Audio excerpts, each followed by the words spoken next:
My boyfriend called me a gold digger, so I left. Now he wants my help to pay the rent. This was originally posted back in December of 2024 to r/true off my chest. Quick rant, not looking for advice, but for people who have been in similar situations. I, a 30-year-old woman, had been with my boyfriend, who is 34, for 2 years. We moved in together 6 months ago, and it was all good. We had an understanding that we'd go 50-50 on chores and bills until we decided to have a child. As I'd be putting my body, career, and life on the line, he would obviously need to make up for his lack of risk by contributing more around the house and monetarily. Because of this, I believed we had an understanding on how we believed partnership should work. 2 months ago, he got a slight promotion and pay bump, which meant we adjusted our cut of the bills to reflect that. But somehow, he's come to expect me to then take up the chores at home. It started with small things that I knew he could do, like dishes and laundry, and escalated to sitting down all weekend, watching me do my half and leaving his half of the chores to accumulate. He blamed it on the stress and added workload, but we're both corporate and work at our desks regardless. I'd be more understanding if his job was more physically demanding. It got to a breaking point when I noticed mold in the pots he was meant to clean. If either of us cooks, it's the other's responsibility to clean. He just kept the lid on it so that I wouldn't notice. I needed to take a day off work to catch up with all the cleaning he neglected. The last straw was when he came home without groceries, despite it being his week. Usually, when either of us is too tired to do groceries, we let the other know in advance so we can at least order in food. I told him we need to add a cleaner to the bills if he's not happy doing chores anymore, because I refuse to do them if he isn't contributing fairly too. He made an excuse about not wanting a stranger in our flat. I then said we'd need to begin ordering groceries delivered for the extra cost too, if he can no longer be bothered, and he called me frivolous with money. So I suggested that I'd be happy to take up these responsibilities, but it would mean I'd drop my working days from 5 to 4, and I would expect to be compensated for the sacrifice I'm taking to my own career so he can focus on his responsibilities, because apparently they matter more than my own. And I'd also expect to be paid an hourly rate for doing the chores at the average market salary for a housekeeper. It's strong, but it's fair. And I will say personally, I think that having a cleaner is like a really good investment in, first of all, your time and also like just the cleanliness of your house, because a cleaner does a better job than I could do cleaning my house, and it's really not that expensive. So I think like get a cleaner anyway if you can afford it. But on top of that, yeah, this all seems very fair. He seemed so surprised and shocked I'd suggest that, and didn't know how to reply, despite having an answer for everything I said before. I started to feel like he was trying to manipulate me into a situation that was more ideal to him and less ideal to me. And if he loved me, he wouldn't be doing that. So I asked him if his friends put him up to do this, because I knew they all struggled to keep girlfriends, and he said, quote, "A proper woman would be happy to look after the house," and then called me a gold digger. I was shocked because I wasn't asking for designer items. I was asking for fair compensation for my labor, especially seeing as it would dent my own career to take on all this work. So I called him a gold digger for wanting a private chef and housekeeper for free. I was admittedly angry at this point, and I also told him to stop being so proud of his promotion if he was too broke to afford a chef and cleaner, and instead tries to manipulate the women he loves to do it for free. Not really for free, because taking a day off from my salary means I'll be paying for the privilege to clean up after him out of pocket. I told him he was dragging me down when we were supposedly meant to build each other up equitably. The flat is his, so when he was ignoring me after the fight, I started packing. He told me I would see sense, but I didn't bother. I started to feel embarrassed that I didn't notice he was like this and wasted 2 years to build up to this letdown. As I packed my car, I said as much, and I told him not to contact me. I blocked him everywhere, and he's now sending our mutual friends messages and voice notes to forward to me. My friends have been mostly on my side, seeing him as a bit pitiful, and I can see that. One of the male friends we have in common mentioned that he's been watching podcasts recently about masculinity, and I have a feeling this is where he got the idea to stall my future and put me under his foot to only serve his dreams and goals. I feel angry the more I think about it. He loved those podcast men's ideas more than he loved me, and now he expects me to feel sorry that he can't afford the rent without my contribution.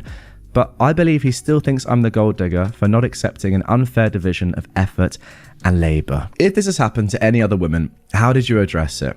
I'm annoyed I let it trickle and accumulate for 2 months before addressing. Moving forward, I won't enter a relationship without having this outlined at the dating stage. I'm in my 30s now, and I don't want to deal with men expecting free women labour because society makes them believe it's worthless in comparison to what they do. Damning words, and very, very fair, of course. Alright, someone has said, this is a common trend in recent times. I had the same issue with my ex-boyfriend of 2 years.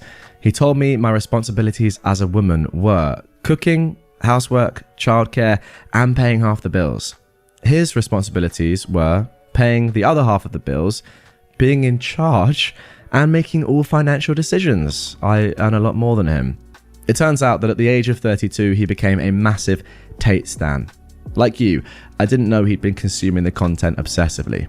One of the last things he said to me when we were breaking up was, all a woman is good for is keeping my stomach full and balls empty. Okay, you're lucky you left when you did. And I'm impressed with how quickly you did it. I tolerated the misogynistic trash for months before finally waking up. Wow, I mean, that's bad. OP replied, I'm glad to hear he's an ex. I did in the moment think I was being too rushed in my response, but my gut feeling was telling me he was not going to hear my opinion, let alone change his ways, if he didn't respect me enough to even do what he did in the first place. I'm so shocked by the comments and how common this podcast pipeline was. He listened completely in secret. I was not aware in the slightest. There must be shame attached on some level to hide it, because we shared all the entertainment we consumed, and even his football. I'd sit down with him sometimes for important matches. I think you're probably right, there is shame, but I know a lot of people love this like manosphere stuff, and I presume a lot of you guys have watched that documentary on Netflix, Louis Theroux's one, and it is pretty eye-opening. I mean, I watched it with my girlfriend, and she didn't know any of the people in it, and she was like quite surprised that I knew pretty much all the people in it. Now, I don't listen to a lot of their stuff, any of their stuff, but I do see it like on my timeline and stuff. It's very hard to ignore. I think maybe it's my sort of algorithm, like the football stuff, the sort of stuff I'm into, maybe lends itself to that in a way. I don't 100% know. I'm not trying to make excuses, but yeah, it's very, very prevalent, and I know it's a big issue. And I'm not surprised that some people find it entertaining and are convinced to start acting like that and listen to what those people are saying and actually take it seriously, which is terrible. But again, I'm not surprised. Someone else asked OP, what messages is he sending you besides about rent? Is he trying to get you back? Well, mainly apologies and explanations for what he said. The last message I read was about his plans for his career and how he wanted to become a high earner so I never need to work and he can buy me everything. Me and my friends agree he is digging a hole as he still ignores my career and goals. And after accusing me of being a gold digger, his plan is to make me a gold digger? I'm not sure. I think he's just in crisis mode now. Yeah, that's the exact opposite of clearly what you're asking for the entire time. Like, ridiculous. OP actually added more later on about the messages because, as you probably noticed, and I did as well, she didn't actually say much about the messages and him even saying, can you help with rent money, etc. But she adds, he basically just mentioned that because I left without giving him time to adjust his budget, I should pay for the next month of rent. But he lived there before, so I know he can afford it if he becomes frugal. My name wasn't on the lease, and when I mentioned I wanted to be on it, in my country having a paper trail of rent agreements makes it easy to rent when you move, a void isn't great.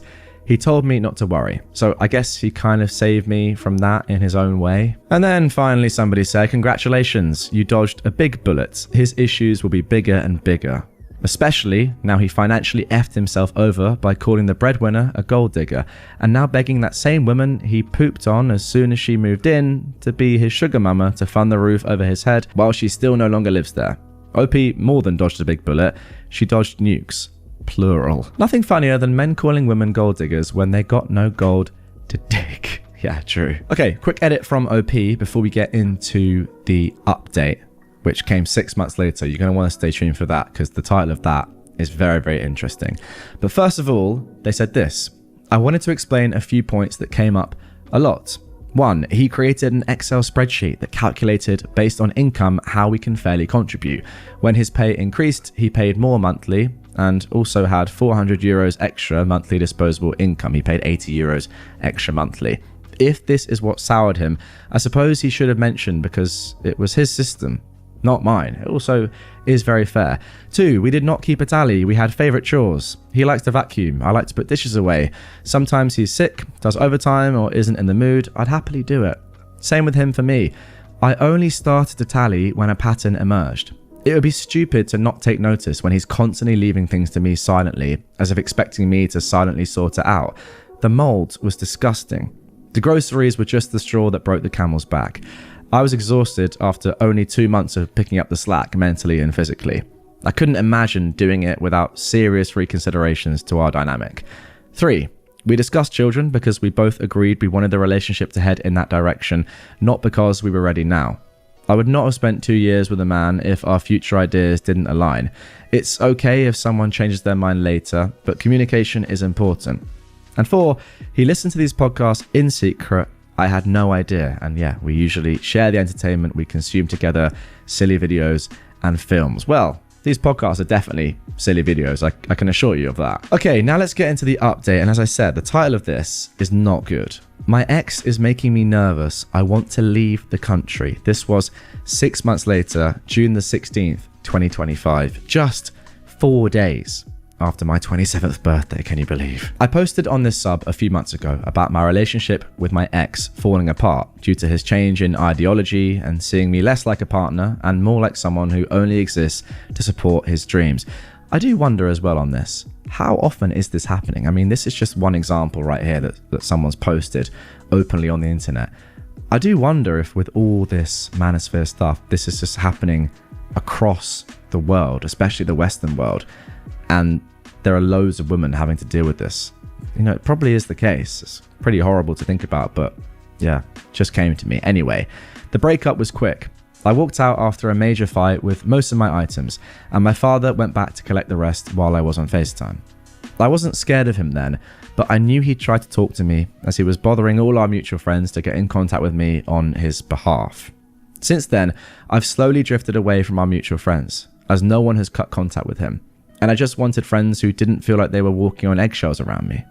He started off being very apologetic in his messages to me, through them, but quickly became mean and blamed me for everything.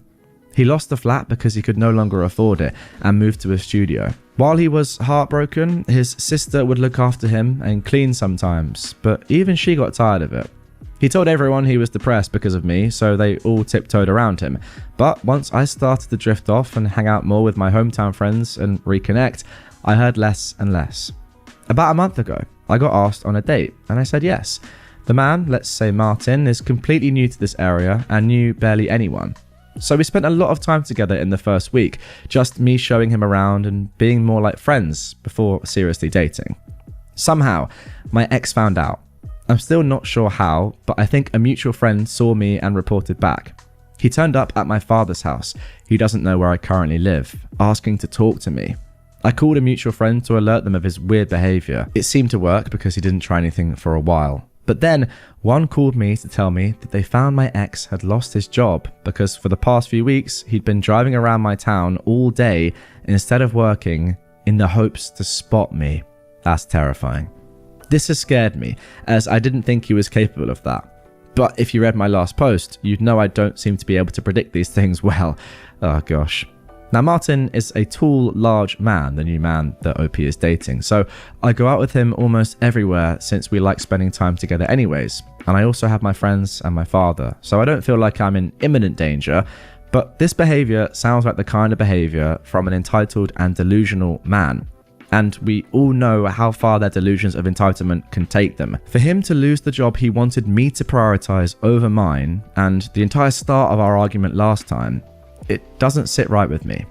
At this point, the police here can't do anything as he hasn't acted and I can't prove that he stalked me electronically, so the only way for me to find out more or resolve this is by unblocking him.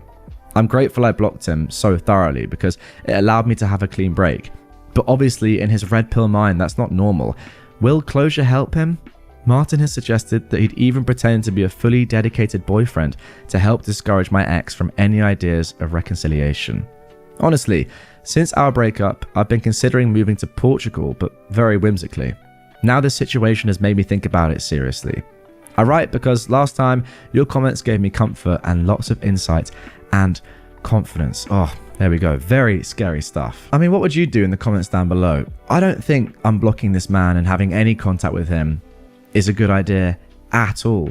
You don't really want to like give him even a breadcrumb, but I completely get it from OP's perspective. She's terrified. Imagine having to leave your house and you don't want to go out alone in fear of your safety, and you have to go out with your father, you know, friends, Martin. What an awful situation to be in. I think you just have to, I don't know. Like I was going to say, just keep going to the police, try and give them as much evidence as you can. But I don't know what they're going to do about it at this early stage. I mean, if any of you watched that other show on Netflix, Baby Reindeer, then you'll know that there was a limit to what the police sort of did before things got actually serious. Like, you can stalk without it being fully illegal for such a long length of time. And, you know, there's loads of stories about famous people or just people in general who have had stalkers for years and police have done nothing. So, again, get in the comments down below. What do you think OP should do? But you can't just, like, leave the country because of one person. That's awful. So, yeah. Very tough to know what to do. I'm interested to see your comments down below, that's for sure. My girlfriend went on an anti-Semitic rant after getting into an argument with someone. I am Jewish. Me and my girlfriend have been together for 3 months. We're both 21 years old, and I had no idea that she held those beliefs. She's always been a calm, make love, not war kind of person, and is very kind to everyone. This is completely out of character, and I'm still not sure if she was trolling or not. Yesterday evening, we were sitting in the car, and she was talking to some guy from her internship. She sounded heated, and they were clearly arguing over something. When she hung up, she said that he was a jerk, a douchebag, etc. Then she started calling him a dirty Jew. I was shocked to say the least, and didn't even know what to say. It came out of nowhere. She said that all Jews are extremely arrogant and that they disgust her? Oh my word, that's worse than I thought this was going to be, wow. For the record, we never discussed our religious backgrounds. Neither of us are religious. She's Middle Eastern, so that's just not something we ever brought up. She continued saying that you can't trust Jews, that they're all rats, and that she'd rather die than associate with someone so corrupt. I asked her if that's how she really felt, and she said, yes, of course. I still haven't told her that I'm Jewish. I'm not even sure how she will react when I do tell her. Should I even bother? It sucks because she's an amazing girl and I'm ridiculously attracted to her, but I had no clue that she was like this. So, any advice? Yeah, my immediate advice is, mate, run. You've only known her 3 months. That is not enough time to fully know someone, and she's clearly anti-Semitic. Anyway, let's see what OP does, and let's get into the update. Well, actually, before we get into the update, first of all, some relevant comments. One user has quoted, I'm Jewish, should I tell her and see how she responds or just move on? And then said, yes, how have you not told her? That seems weird. OP replied, I'd just tell her that I'd rather not be with a racist, and then leave it at that. I was contemplating whether it's even worth it to tell her I'm Jewish. I've got a strong feeling that she'll freak out. Another Redditor has said, this doesn't sound like trolling. Even if you weren't Jewish, do you really want to be with someone so blatantly ignorant and anti-Semitic? That's a good point right there. I don't really care what ethnicity or religion you are. If someone is saying that sort of stuff about any religion or race, I don't care. I'm not going to be with them. And then OP replied, I wouldn't be with anyone who's racist or prejudiced against any group. There you go. I'm just confused because she's generally very bubbly, and to see her hate with so much passion is bizarre. And yeah, unfortunately, as I said, after 3 months, you can't really fully know someone. And if anything, it's kind of lucky that this has come out now rather than in 3 years. So then, moving on to the update, which is posted just 1 week later. The day I made the post, my girlfriend actually came up to me and said that we should do something romantic for our anniversary soon. Well, that didn't turn out well. Sorry, an anniversary after 3 months? Okay. Before I told her about my background, I asked her why she holds these beliefs and attitudes towards Jews. She pretty much sounded like Hans Lander the whole time. At one point, she even admitted that she got suspended from school as a kid for teaming up with a white supremacist and pulling a horrible prank on a Jewish student. Sorry, who is your girlfriend? Afterwards, I bluntly told her that I'm Jewish. She did not believe me at all and thought that I was joking. I told her though that I was dead serious, and she just laughed and told me to shut up.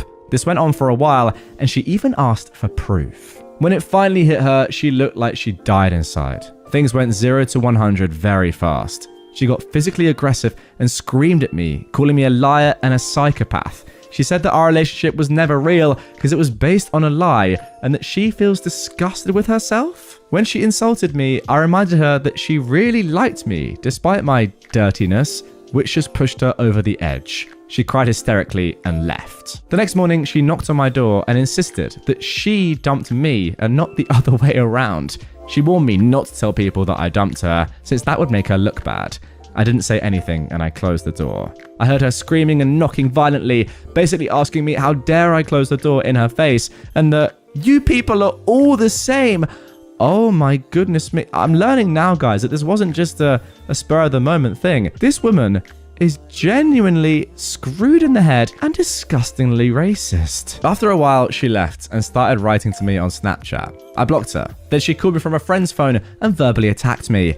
I've never seen her act so crazy. Long story short, I blocked and deleted her on everywhere, and she eventually stopped. I knew that things wouldn't go smoothly, especially after our initial conversation, but I didn't know it would be this bad. Some of her stuff is still at my place. Oh well. Well, let me just tell you, my friend, you dodged the biggest bullet that I've ever seen. Congratulations, in a weird way. And that's it really, isn't it? Because imagine in 10 years' time, right? Your wife now, you've married her, you've got kids with her, and then she comes out with this outburst for the first time ever in your relationship. And only at that moment are you like, wow, who is my partner, really? Like, how can someone say all this? All that to say that it's kind of a good thing that you know at this point and that you have broken up with her. Thank goodness. The one thing that I'm interested to know is the person, the friend who she was chatting to down the phone, the one who she actually abused in this way, or did she abuse after the phone call ended? I don't know. Nonetheless, I want to know their reaction. I want to know if this is a thing that she has done regularly. The one thing we know for sure is that this woman is absolutely crazy. I mean, like, she didn't just go mental with racist abuse, but then got physical and, you know, verbally abusive towards you, even saying, you've lied to me this entire time because I really do hate Jewish people and you're one of them? Oh my God, that's on you. That incredible prejudice that I have, that's your fault. Again, the beauty of r/best of Redditor updates. My boyfriend found out I'm rich and started using it against me. My boyfriend and I met through a dating app 8 months ago, and we've had a good, steady relationship. I come from a well-off family, but my parents never spoiled me. They taught me not to indulge in excess and to keep my privilege in mind when interacting with people. I'm currently living in an apartment with only my salary. Now, I haven't told my boyfriend about my wealth. I wasn't actively hiding it, it just didn't come up. My birthday was a few weeks ago, and my parents threw a party at our home. Our home is a medium-sized villa. My boyfriend started scowling when I told him that was the home I grew up in. When I asked him about it, he told me it was nothing and started smiling again. His mood got worse though, as more and more of my parents' rich friends started coming in. When I asked him about it the next day, he just told me that he was feeling a little sick. After we got back, he asked me why I hid the fact I was rich. I told him that I wasn't hiding it, but he started bringing it up in every conversation after that. Like him telling me that I didn't know how to cook properly because I was spoilt. Sorry, is this the same person from the last one? He brought it up with his friends, telling them I was a spoilt princess who had everything handed to me. It started as jokes, but it got more hostile as the days went on. When I brought this up, he told me I didn't know normal people problems because I was rich. Did I do something wrong? And what should I do? And then a couple of days later, we got the following updates. After I made the Reddit post, I tried to have a conversation with him, but he kept stonewalling me. He made more snide comments and I decided to break up. When I told him that I was leaving him, it felt like he was expecting it. He called me a rich, and then word that rhymes with rich that also means female dog, and went on a rant about how I was leaving him because he was poor. Some commenters told me to expect this, but it still came as a shock. He and I have very good salaries, and I don't know why he said that. He was a good person most of the time I knew him. Some people asked me why I didn't warn him about my wealth. All my relationships before him were with people in my social class, so the expectation of wealth was implicit. Okay, I'm not gonna lie, this is the first sentence that I've read from OP that I don't particularly like, but we'll carry on. Having wealth was not a big deal in any of my previous relationships, so I assumed it was the same in this one too. It just comes across a little bit patronizing, condescending, even if it's not meant that way. That's all I'll say. I'll warn my partners before taking them home in my future relationships. Yeah, that's just silly. This is a tangent, but I wanted to talk about I'm not rich, my parents are, the thing that many comments suggested. A lot of my friends from wealthy families use that line as a defense, but it's misleading. If I wanted to, I could dip into my parents' finances. I choose not to, but it's still my wealth too. It might technically be my parents' money, but it still makes me wealthy. And having wealthy parents comes with a lot of privileges, even if I don't actively use their money. I never had to work a job when I was studying, I had access to the best schooling, I don't have student loans, and my parents' connections open a lot of doors. Having a safety net let me find what I was good at and let me take risks. So unless they are estranged from their families, children from wealthy families are also wealthy. You know what? I do agree with that entire paragraph, I'll be honest. I thank all the people who commented on my original post and gave me advice. I felt like I was doing something wrong, but you made me see that it was his insecurity and jealousy that was the issue. Okay, you know what? For a period there, for a couple of sentences, I was a little bit worried that OP was coming across as a little bit patronizing. As I said, I don't know, it felt like she knew she had all this wealth and was kind of just like, oh, it's not a problem. I don't know, maybe I've just misinterpreted that. Maybe I have. Looking at that final paragraph, it actually did make a lot of sense. I'm going to be honest, I do understand a lot of the stuff that she said there, and she's absolutely right. I know from my perspective, my parents having, you know, some money meant that I did have more time to focus on stuff. For example, at uni, I could mess around and make silly YouTube videos rather than have a job. That is, I mean, that's not, my parents' money isn't my money, but I've got to be honest, that is a fact. So I do completely understand what she's saying there. The thing is, for me, I'm always very careful to not ever gloat at all or even infer that, you know, anyone has any money or anything, because it's so irrelevant to how you are as a person. But I will say that what she's saying isn't wrong. Now, the one thing that I didn't really get was saying, like, she kind of makes it seem like a bad thing, having money, and saying, oh, I should I have said about money. Like, in my experience, it doesn't really matter. Like, it's a weird thing for him, the boyfriend, to be so het up about, I will say, and that is a bit of a red flag, I guess, because it's just like, why is it a bad thing that someone's parents have money? I don't really understand that. Maybe you think, oh, they're so far removed from society. I don't know. If you feel that way in the comments, let me know. I don't really get it. Maybe that's my own, you know, lack of social appreciation. Who knows? But from my perspective, definitely a good thing to break up with him. I was a little bit concerned that even though the whole point of the post is saying, why is this person using my wealth against me? You were still saying, I'm wealthy, just in a roundabout way. Although I now have slightly changed my mind. Yeah, the only sentence I didn't like was when OP said, all my relationships before him were with people in my social class, so the expectation of wealth was implicit. Don't really like that, because that's kind of inferring that people in different social classes don't have wealth. You know, maybe if you look at the data, it's accurate, but I don't really like that. I don't know. I know a lot of kids, right? Or I knew a lot of kids in school that had extremely wealthy parents that were horrible. And like, so, like, I don't know the word, not, well, patronizing, just so unaware. Well, aware, but then they made you aware of how wealthy their parents were, etc., etc. And none of that wealth was actually theirs. Yes, of course, it is theirs in a roundabout way, but they didn't make any of the money. It's their parents' money, you know? So that's what I'm trying to get at. I do think, though, that I probably did misinterpret OP a little bit, and she does seem pretty reasonable, and a lot of the points were very valid. Yeah. Overall, I mean, let's take it back a bit. Good thing that you got rid of your boyfriend. That, I mean, that's clear. That is really clear. My wife told me to shut my mouth in front of a bunch of people at a kid's birthday party. Now, this was originally posted on August the 21st, 2022. My wife and I are at odds lately over her sister-in-law, who is also her best friend, who is married to her brother.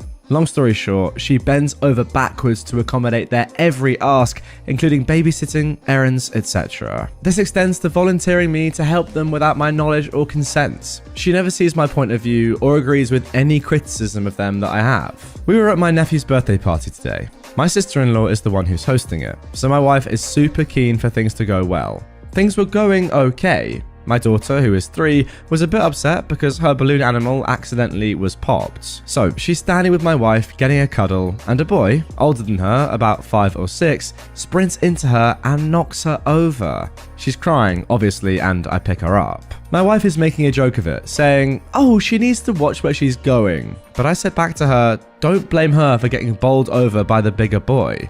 Now, apparently the mother of this other kid was in earshot, which prompted my wife to tell me, in front of one of her other best friends and a couple of other guests, to shut my mouth. Then she had the cheek to tell me to not have a moody face. 15 minutes before this post, I sent an email to a divorce lawyer for a consultation. I finally reached my limits. Okay, yeah, I'm not gonna lie, I was sort of expecting that final sentence. It seems as if this was definitely the turning point, or the tipping point, let's just say, to lots of other things that have come before this for OP.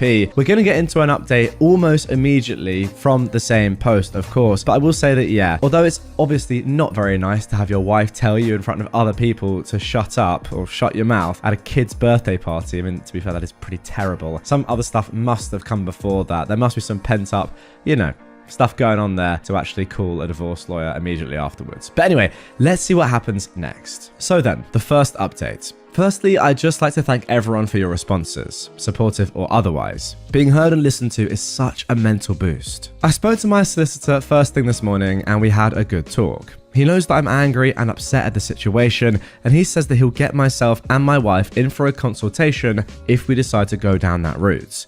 The issue in Scotland is that for a divorce where only one party wants out, it can take upwards of a year to get it, and evidence of separation in that period, unless both parties agree to unreasonable behaviour as the reason for the court granting the divorce. Long story short, I can't proceed without her buy-in if I want it resolved fast. So I took my daughter to my mum's after this, and then I sat my wife down. I told her that yesterday's situation was absolutely unacceptable and that if I'd told her to shut her mouth in front of my friends, that I'd be getting crucified by everyone we know. I told her she was lucky I kept my mouth shut at the party and that I didn't give an F about how her sister-in-law would have taken it. We fought again about her sister-in-law, and again she defended her actions, saying that I'm the selfish one who won't help out my family when they need it. I then did the perhaps petty move of dropping divorce leaflets that I printed from my solicitor's website in front of her. I said to her, I absolutely want to help my family, and this is how I do it. I told her about how I was tired of playing third wheel in my own marriage, and I told her that I was not prepared to subject my daughter to a lifetime of this subservience. Finally, it looks like what I've said has had an impact. She cried, and I think she was close to having a panic attack.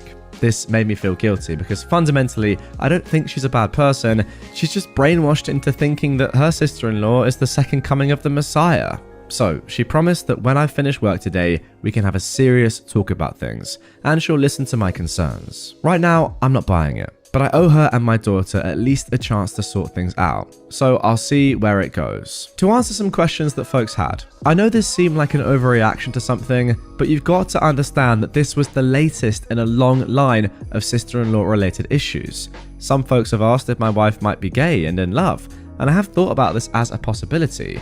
I haven't asked her yet, but I may tonight. It does certainly seem logical given how passionate she gets about it. Okay, so that is it for the first update, but just a day later, we got a second. So, we sat down last night for the crunch talks. I have to give her credit where it's due. She apologized for what she said at the party, and she said that she'd also have considered divorce if I'd done the same to her. I reiterated to her that my issue is that she completely makes herself subservient to her sister-in-law at our expense. I pointed out how messed up it was that she didn't immediately take our daughter's side in this incident. The collision was accidental, I think, but I told her that to blame the little one was out of line, which she accepted. I then asked her outright if she had any sort of romantic feelings for her sister-in-law. She squirmed and looked a little uncomfortable. She said that a long time ago at the end of high school, there had been a drunken kiss on a night out, but nothing beyond that. She sort of played the angle that she didn't want anyone, especially her brother, to know about it. And that's why she bends over backwards to make sure her sister-in-law is happy. I asked her if her sister-in-law had ever threatened to reveal this incident, but she denies that it's even been brought up. She just thinks that if the wider family knew, it would bring up a lot of weirdness. She swears that she has no interest in having any kind of relationship with her and that she's straight. I told her I didn't care about what she did that long ago, but that it needed to stop impacting our relationship in the present because I am the thinnest of thin hairs away from walking away forever. She, surprisingly, apologized again and said that she'd really try to work on it. I told her that I needed to see some proof of that so she can consider herself on probation. I told her that if I feel that it's happened again, I'll be taking our daughter to stay at my mum's. She accepted this, so we're proceeding cautiously. And guys, that was the end of the story for a very long time, a good 6-7 months. However, April the 3rd of this year, we got another update. Remember, the original was posted in August of 2022. So a lot of people thought that perhaps that was going to be the end and were wondering what would happen next. But yeah, in April, we got another update. Now, I will just say quickly before we get into it, it seems quite encouraging right now. I mean, the fact that your wife's accepting of all of this and is apologizing. However, the fact that I can see there's another update is not necessarily a good thing, but hey, we'll see. Here we go. I've posted here many times about issues I've had with my wife, most commonly with regards to her subservience to her best friend turned sister-in-law. She's promised to try and work on this, given how much it's impacted our marriage, but today, I think we passed the point of no return. You see, today is my birthday. It's past midnight now though. This morning, my daughter, who is nearly 4, gave me huge hugs and kisses, which was great. My wife gave me a card and told me that my gift hadn't arrived in the post yet. My suspicion is that she's yet to order it, or ordered it late, whatever it may be. I then logged into my work and did my shift like any other day. My wife was off work, while my daughter was at my mum's for a visit. Nothing special was planned for the evening because there were plans in place already. Just that those plans didn't include me. My wife's sister-in-law and a couple of my wife's other friends had arranged to go out for dinner and drinks because a voucher that her sister-in-law had for a particular restaurant expired soon, and my birthday was the only date they could all make. Terrible, right? Well, it gets better though, because my wife made a big social media post wishing me a happy birthday, saying how terrible it was that I had to work all night on my birthday, which is a complete lie, but it does make her look less bad in public for not spending my birthday with me. The issue is, because she's done this, I now couldn't make plans with friends or family without exposing her lie. So yeah, great birthday. When I think about how she'd react if I'd pulled half the stuff that she's pulled, I can't see it ending any other way than me getting screamed at, even though she's chosen to spend my birthday with her sister-in-law instead of me. On the plus side, I did some Warhammer painting after I collected my daughter and played with her a bit before bed. She also asked why mummy wasn't here, which kind of crushed me. Am I wrong to be annoyed about this? And there we go, my worst fears have come to fruition. It is really not looking good for you two, is all I'll say. First of all, of course you're not wrong to be annoyed about this. Are you joking? She's actively said that she's doing something else because you're busy, like making up this entire rumor and just downright lie on social media to make herself look good and allow her to go and do things with her friends on your birthday. Actually insane. And remember guys, this is coming off the back of that heart-to-heart conversation. Well, I thought it was heart-to-heart and I thought the apologies were legit back in August 2022 when we saw the previous update where your wife literally said, okay, I will focus on the marriage now and our daughter, not on my sister-in-law. But no, on your actual birthday, on her husband's birthday, she's off gallivanting with the girls. And that's pretty tough, not gonna lie. This does feel like this marriage may be coming to an end, but there is one more update that was posted 12 days later. I'm not gonna give any spoilers, but let's just say this is a conclusion. Here we go. I've separated from my wife. Hi again, everyone. I just wanted to say, firstly, thank you very much for all of your responses and private messages. Many of you were supportive, and many of you, rightfully, upon reflection, told me that I needed to grow some backbone and sort my stuff out. I've been sitting on this for a few days because the full events of what has transpired since then have blown my mind and have brought home some very harsh truths about my relationship. But I also wanted to see if what went down would actually stick, and so far it has. The fun question out of the way first. For those who were asking about my painting, I was painting some Thousand Suns Terminators. Okay, so starting the day after my birthday, my wife initiated sex. And let me tell you, this was an occasion in itself. I legitimately could not tell you the last time that this happened. It's been that long. I'm thinking to myself, maybe she's feeling guilty about yesterday and she's trying to make it up. After the deed was done, she turns around to me and says, "Your present won't be here for another couple of days. That will have to do for now." I'm pretty disappointed at this point. Not because I had a huge desire for a particular gift, but because she felt that her behavior the day before was fine, and then for her to think, I'll use sex to cover up my screw up. Well, that was also a bit of a blow. Whatever, I've sucked up worse before and powered through. What broke me was her opinion on her sister-in-law's birthday. Long story short, for those who don't know, she is possibly my least favorite person on the planet due to her parasitic behavior and main character syndrome. Coincidentally, it's a couple of weeks after mine. My wife told me all about her birthday plans for her. She wanted to get her a gift for her favorite massage therapist. What was the big deal? The shop only sells paper vouchers and it's a 3-hour round trip to the shop. So off she went, again leaving me with my daughter, and what commenced next can only be described as 3 hours of my brain simmering slowly towards an explosion. I took my daughter to my brother's house because I knew that when my wife came back, I was going to explode. When she came back, I was sitting in the living room with a bag packed for me and, in an admittedly petty move, one packed for my daughter. This immediately got her attention and she demanded to know what was going on. I unloaded it all. It wasn't coherent and I definitely got more emotional as I unloaded more grievances. I started by telling her it was unacceptable how she completely screwed up my birthday while making her sister-in-law's birthday a major priority. How I was sick of feeling like a third wheel in my own marriage. How I'd literally sacrificed my personality on the altar of keeping her happy. And how I never saw my friends anymore, yet she could do whatever she wanted. How I take care of the house despite working more hours than her for not even a shred of gratitude.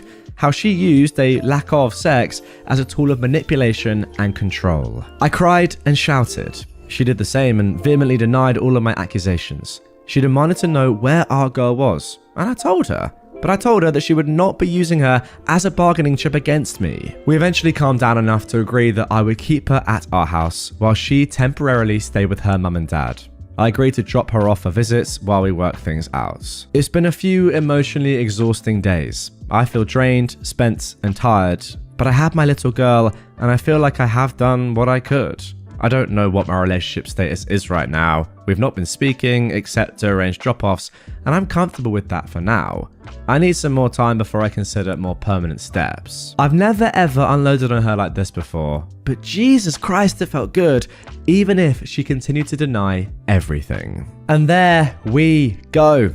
That is the conclusion of that one. Wow, a lot of stuff just happened at the end there that I can't quite believe, but maybe I should have seen it coming. You know, the whole time. The semi-crocodile tears, the fake apologies. I don't know, guys. I want you to comment down below on whatever platform you're on. Do you think that OP's wife, I mean, maybe now ex-wife, it's getting towards that stage, is in love, or at least has some sort of romantic desire for her sister-in-law? Because she openly admitted there was a drunken kiss. She's lied about other things, so maybe she's lied about there being more there. And she did seem very sheepish.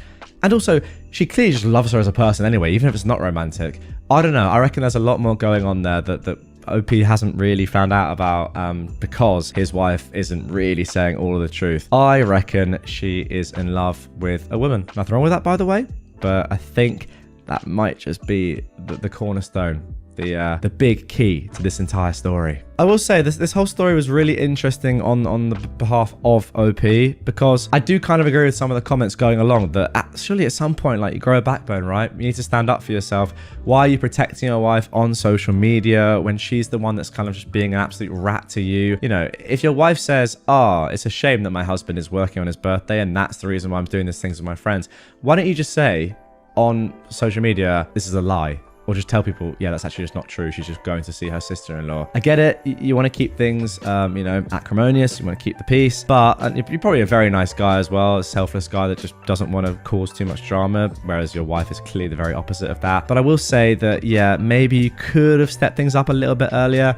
I do love that you did it eventually, OP. As you said at the end right there, Jesus Christ, it felt good to unload. I feel like you have a lot of pent-up things that you need to say there and lots of grievances, as you said, and it's good to actually finally get them out and take those active steps towards a better life for you and your daughter, let's be completely honest. But yeah, I do kind of think that maybe you could have gone a little bit earlier, given that you had already mentioned about calling a divorce lawyer and all that stuff in August of 2022. And we're now, 7-8 months down the line and you're still not divorced. But that's just me. I'm not in that situation. I don't have a daughter, so it's tough to know. Guys, as always, get your comments in down below. I want to hear your thoughts. I, a 35-year-old man, was incarcerated and lost touch with my girlfriend, a 33-year-old female. It's been over 10 years. Would it be wrong to contact her? When I was a university student, I fell in love with Daria, not her real name, obviously. She was the little sister of my best friend, so I considered her off limits, but my crush on her persisted and grew. She's one of those beautiful, brilliant people who is alive and breathing to make the world a better place. How could I not be drawn to that? One day, she told me she had feelings for me. And to my relief, my best friend didn't have a problem with me dating his sister either. So, for 2 wonderful years, Daria was my girlfriend. I should have asked her to marry me. I don't know why I didn't. I suppose I thought I had all the time in the world. We were young and there was no need to rush things. We lived in a country that isn't exactly democratic, and we were political activists. I ended up getting arrested and going to prison for 9 years. Please, don't think I'm some kind of monster for this. I don't want to go into detail in case it makes me identifiable somehow, but we didn't hurt anyone or do anything immoral. What we did isn't even illegal in the country where I currently live, and our beliefs were far from extremist. I haven't seen or spoken to Daria since the day I got arrested. My best friend died shortly after, and Daria left the country, partly due to the possibility that she'd be arrested too. There wasn't any way for her to contact me while I was in prison, though apparently she contacted my dad a few times in the beginning. Things got even worse in our country while I was incarcerated, so my dad and I emigrated when I was released. We've been living in Western Europe ever since, and life is pretty okay. I live with my dad, and I have a steady, if trashy, job. Months ago, I found Daria online. She lives in a neighboring country, 7 hours away by rail. She doesn't use social media too much, but from what I've seen, there's no evidence of a partner or kids. And even if she's married, I'd be content just to be her friend, as I was for the first years we knew each other. Part of me desperately wants to reach out to her, and my dad has been encouraging me to do so, but I feel like it would be too selfish. The circumstances of her brother's death were very traumatic for her, and I'm afraid that I'm just a living reminder of all the bad things that happened to us. And if she does have a partner, would my contacting her offend him and trouble their relationship? I don't want to cause her any more sadness. Time stood still for me while I was in prison, but I know it didn't for her or anyone else. She's done so well for herself. She's built a whole life, and I don't want to derail that life just because I feel entitled to a place in it. She might not even remember me at all. And even if she did invite me back into her life, I'd be nothing but a burden now, owing to my wrecked mental health. We've been apart twice as long as I knew her. Have I even the right to miss her as much as I do? For now, I've contented myself with Googling her name every so often and seeing that she's okay. It just hurts a lot, and I don't know how to make it not hurt. I still love her with everything I have. I probably always will. So, should I reach out to her or leave her alone? If I do contact her, what should I even say? Now, good news guys, update is incoming. But before we get into that, first of all, what do you think? Comment down below. Do you think OP should get in contact? It has been such a long time, but from my perspective, if you still care about this woman so much, 9 years after seeing her last, you've been in prison for that long and you still are thinking about her like this, I think you kind of just have to do it. For your own sake, if anything else. Ultimately, what's the worst that could happen is what I ask myself. To be honest, the only thing that I could think of is, okay, maybe she's forgotten about you and you happen to then cause an awkward conversation between her and her now partner who you didn't know about. That's it. Then they move on with their lives and you at least know where you stand. But if you don't do this, you're going to regret it for the rest of your life. It's something that you simply have to do, in my opinion. Now, those are my thoughts, but this is Best of Redditor updates, and therefore, we are going to get an update to this story. Here we go. Okay, so that initial post was put online on the 26th of January, 2023, and just a day later, we got this update. First, I want to say thank you to everyone who offered advice or kind words. I spent so long feeling ashamed about my situation and expecting most people to react very negatively if they knew. I'd barely discussed it with anyone before, except my dad and people whose job it is to help me, lawyers, therapists, etc. And I was very surprised to be met with so much compassion from a bunch of complete strangers. Thank you. Truly. Several people asked for an update, and that is the least I can do in return. I sent Daria a message the evening after I made my post. It was something like, I don't mean to intrude, but I wanted to say hello, and I thought I'd give you my new contact information in case you ever felt like getting in touch. If not, that's completely fine too. I left her my mobile number and email address, wished her well, and that was that. I knew it might be a while before she responded, if she responded at all, so I tried to put it out of my mind. Early Monday morning, my phone rang. It was an unfamiliar number from the country where Daria lives. Who else would ever be calling me from there? I panicked a little bit, but I managed to answer in time. She asked a few times if it was really me, and I couldn't tell if she was laughing or crying. At first, she called me by the very affectionate version of my name that she used to, But then she quickly apologized and corrected herself, which broke my heart a little bit. It was an awkward phone call, but not in a bad way. I was extremely nervous and it seemed like she was too, but happy also. Some of you mentioned that Daria would want to know that I was safe, and this was more true than I could have guessed. Because unrest in my country increased a lot during the last year I was in prison, she was afraid that they would decide to quietly kill me rather than let me go. Actually, sorry, that's a very good point I hadn't even thought about. It's quite challenging given that we don't know exactly what country this is taking place in. But yeah, as OP has already mentioned, clearly a lot of political unrest going on. You can probably assume from that whereabouts this country could be or what it may be. And therefore, yeah, no idea if someone going to prison would be let out, especially if they were doing something that was against the regime. OP continues, there are documented cases of other prisoners like me having met very suspicious ends in the months before my release, so it wasn't a totally unreasonable worry. Wow, there you go. She also said that she repeatedly tried to send me parcels of supplies and put money on my commissary account, but her attempts were rejected without explanation. After my sentencing, I was not allowed to receive correspondence or to have a commissary account at all because of the classification of my crimes, so she was forced to give up. She told me this as an apology, as if I would have been disappointed with her for not helping me more. I had no idea she'd done any of that. I do know that it was not a safe thing for her to do, and I feel terrible that she put herself at risk trying to make me a little more comfortable. She didn't seem to want to talk about what happened any more than that, and so we didn't. We changed the subject to more light-hearted things. Our jobs, the cities where we live, how my dad is adapting to a new country, etc. When she arrived at work and had to end the phone call, she asked if I wanted to continue talking through a messaging app. Obviously, I said yes, and I downloaded it immediately. We sent messages throughout the day, and she even interrupted her commute home to send me a picture of a restaurant modeled after one of my favorite books, just because she thought I would like it. She told me that she thought of me every time she saw it, but unfortunately the restaurant itself was not so good. I was afraid that she wouldn't remember me, but she even remembers the things I like to read. She remembers a lot of little things, even stuff I forgot. We've been sending messages back and forth ever since, and talking on the phone after I finish work at night until she gets too sleepy.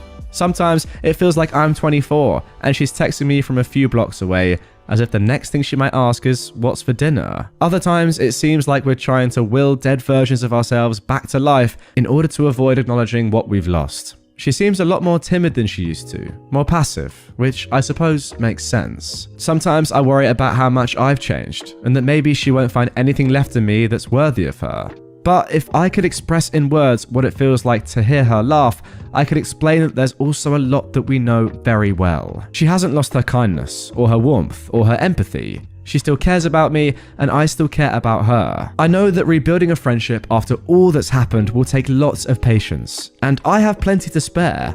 I'm just happy to have the chance to get to know her again. This morning, Daria asked if I want to have a video call sometime this weekend. I agreed, but I'm ashamed to admit that as much as I want to see her, I'm very nervous. I look so different than she'd remember. My jaw's messed up, and I have the teeth of a hockey player. Fortunately, I will qualify for healthcare insurance soon and be able to have them fixed. I lost weight that I haven't put back on, and I see an old man in the mirror. I'm also worried that I'll get very emotional when I see her and embarrass myself that way. I don't really cry in front of people. I'm not used to it, and this doesn't seem like a good occasion to start.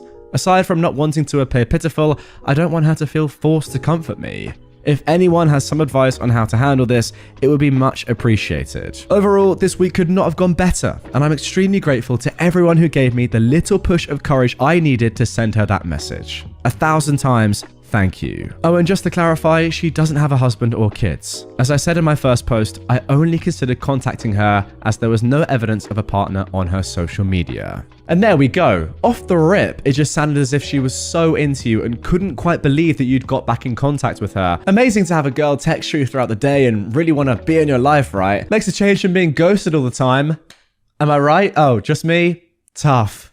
But what I will say before we get into the final update of this story, which was posted just a couple of weeks ago on the 23rd of March at the time of recording, is that things are looking very good, and I don't really see how they could go downhill from here. I say that with crossed fingers. I hope for your sake, OP, and Daria's, that this turns out well. Let's see if it does. Okay then, here we go. Here is the final update. I've had a lot of people ask for an update, so here it is. The last 2 months have gone by very fast. I told Daria that I was nervous about the video call, and she insisted on having it right away so that I could get it over with and stop worrying. Seeing her made everything feel real in a way it hadn't before. She still looks like herself, or even more beautiful, different only in the sense that she is fully an adult now. The place she lives is very different from our home country, with a distinct culture to which she has assimilated. That she had time to adapt and feel completely at home in this place broke the illusion that no time had passed. In hindsight, that was probably the real reason I'd been so nervous, because I could no longer occasionally forget myself and pretend that nothing had changed. The hardest part was not being able to reach through the screen and put my arms around her. Sitting there and watching someone you love cry from a distance is not easy. I barely noticed that I was crying too. She didn't seem surprised at my appearance, but she did eventually look me over and ask if the food was rubbish where I lived.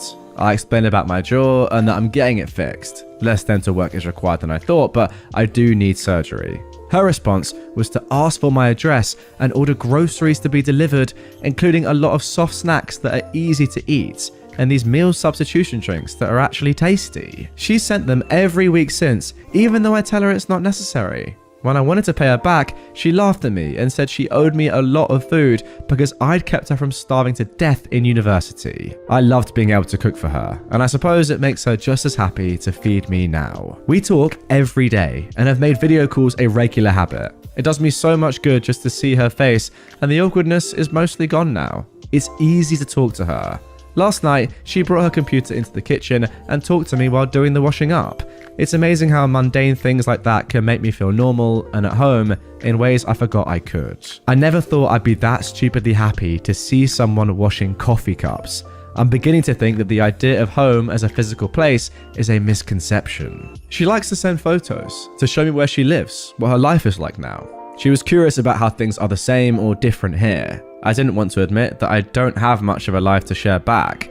Going places just doesn't seem worth the effort. She is, though. At first, it was very small things. She'd send a picture of a pastry she bought at a cafe, saying that she thinks her city has better pastries than mine. I'd go out and get one so I could send her a photo too. Then it was beer. Which city has better parks, interesting architecture, a department store, and so on. I figured out quickly that she was trying to coax me into going out more, but I played along to make her happy. I've seen more of my city in the past month than the entire time I've lived here before. I've been to the art museum and finally joined my colleagues for a beer.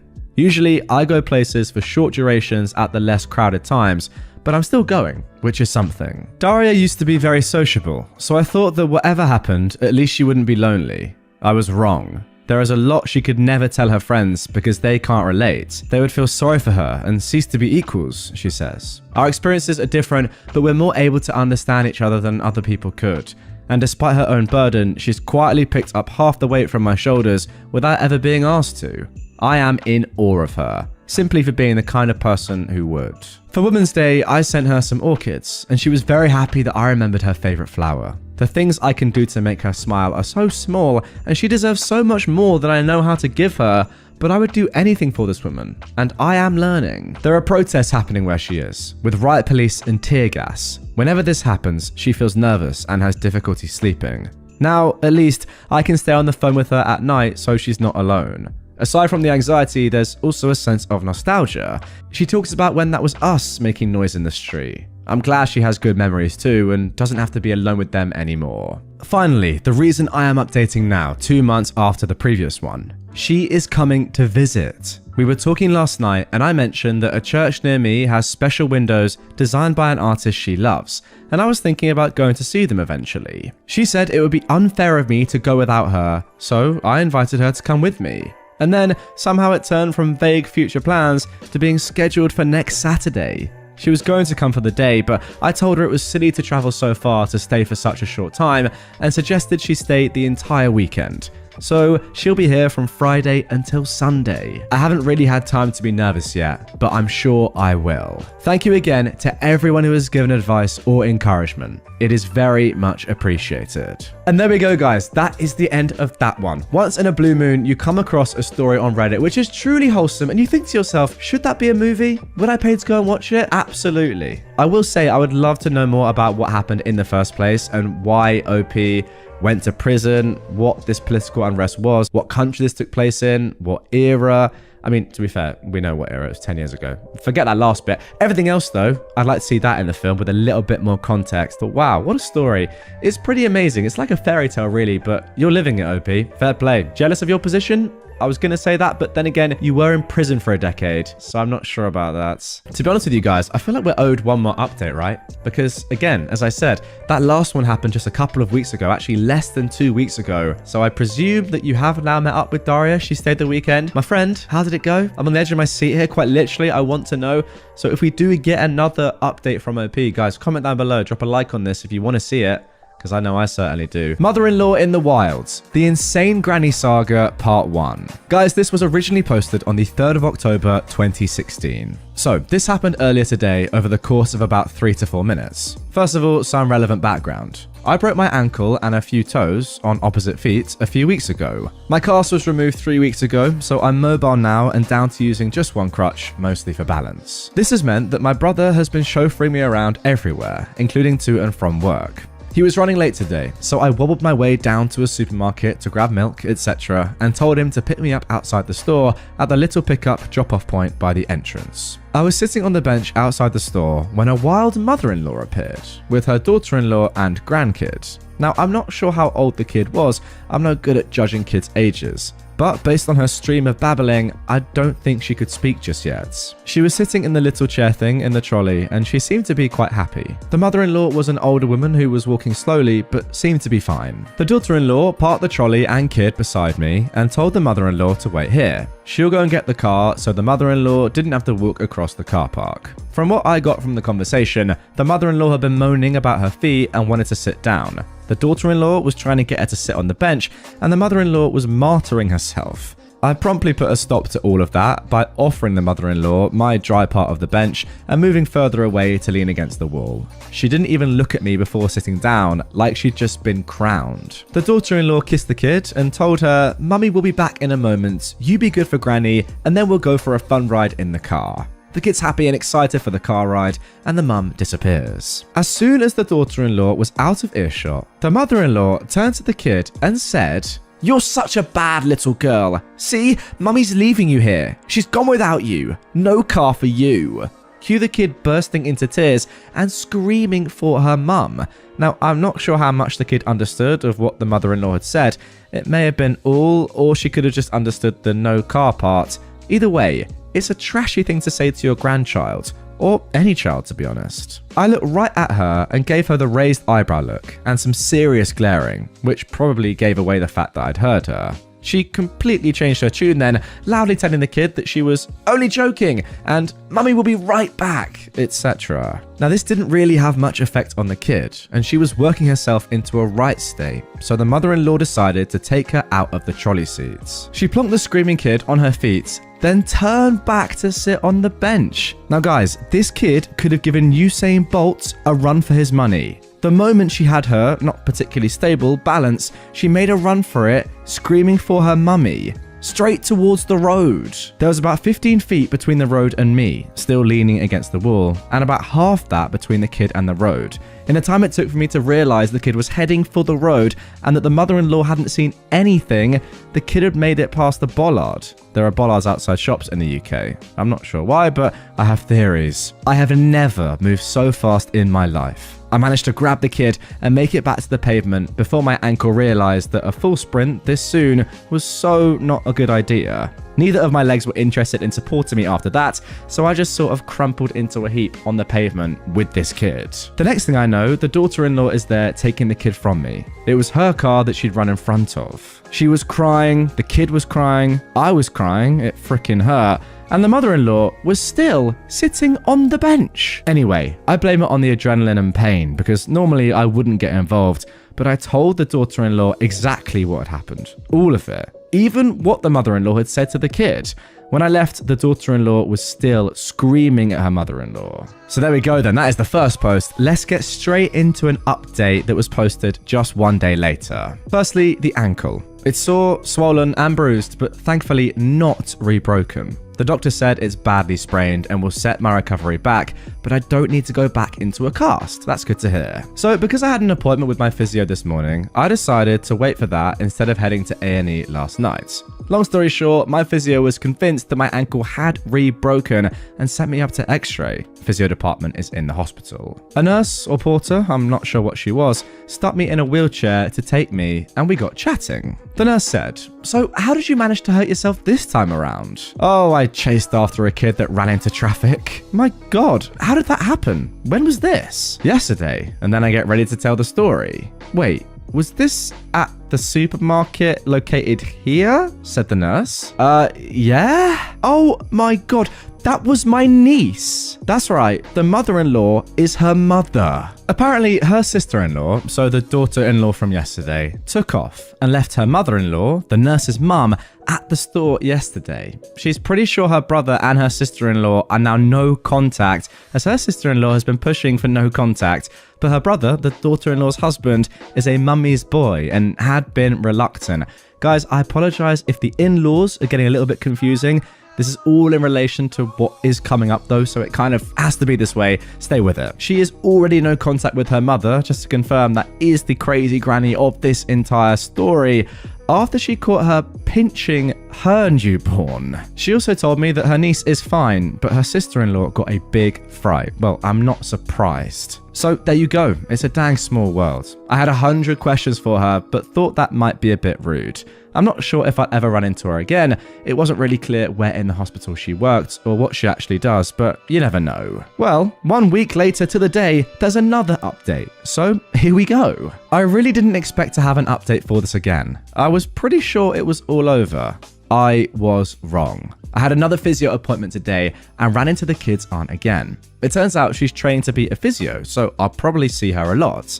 After my appointment, she asked if she could talk to me, so we had a sit down and a chat. It turns out the insane granny has gone completely bananas. She's apparently got enough sense about her to realize that the kid's mum now has a dang good reason to go no contact, along with the kid, and could now probably convince her husband, the kid's dad, to go no contact too. So, knowing she is probably about to be cut off, she made a preemptive strike against the kid's mum and dad. She called the police and told them about the incident in the original post, except she completely changed the story. According to her, the kid's mum was being mean and neglectful to the kid, and the insane granny called her out on it, which evolved into an argument. While they were arguing, that is when the kid ran off into the road.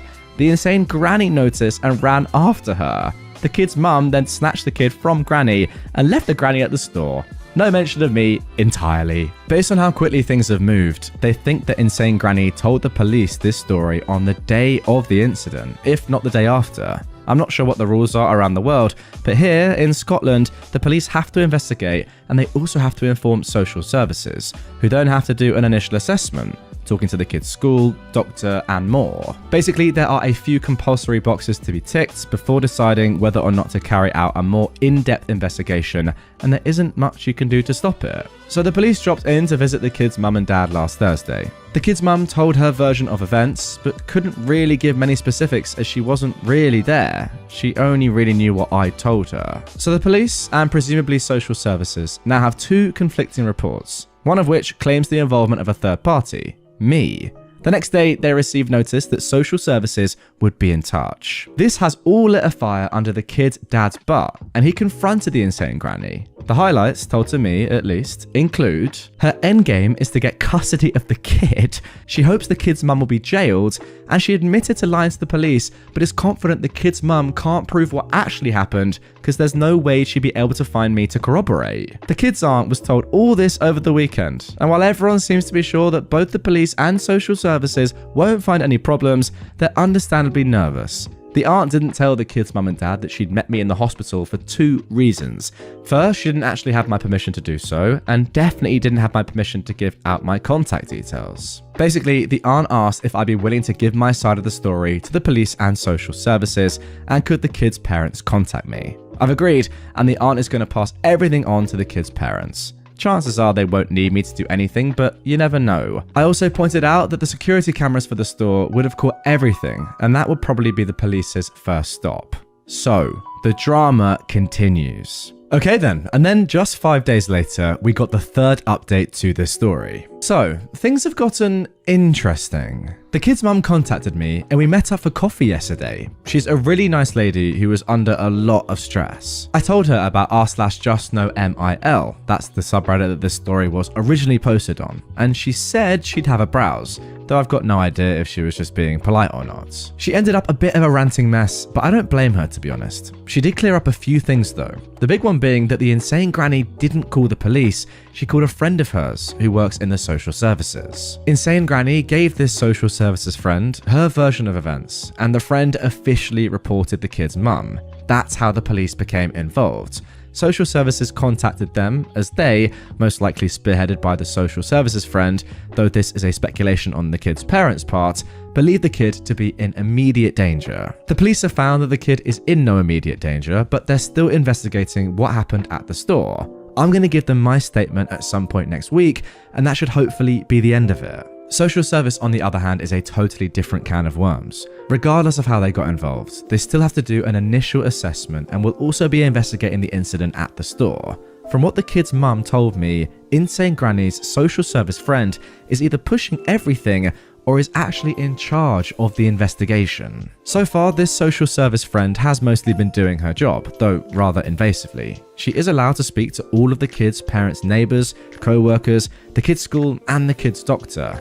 What she isn't allowed to do is show up at the kid's parents' house with the insane granny to try to force a reconciliation. Apparently, Insane Granny really went for it with the manipulation and gaslighting in front of the social services friend. She seems to be trying to make the kid's mum look like the insane one. Between bouts of fake crying, she, 1, acted concerned about the kid's mum's mental state, saying she must be hallucinating because she's remembering the incident wrong. 2, said that the kid should be placed in her, the Insane Granny's, care until all this nonsense is sorted.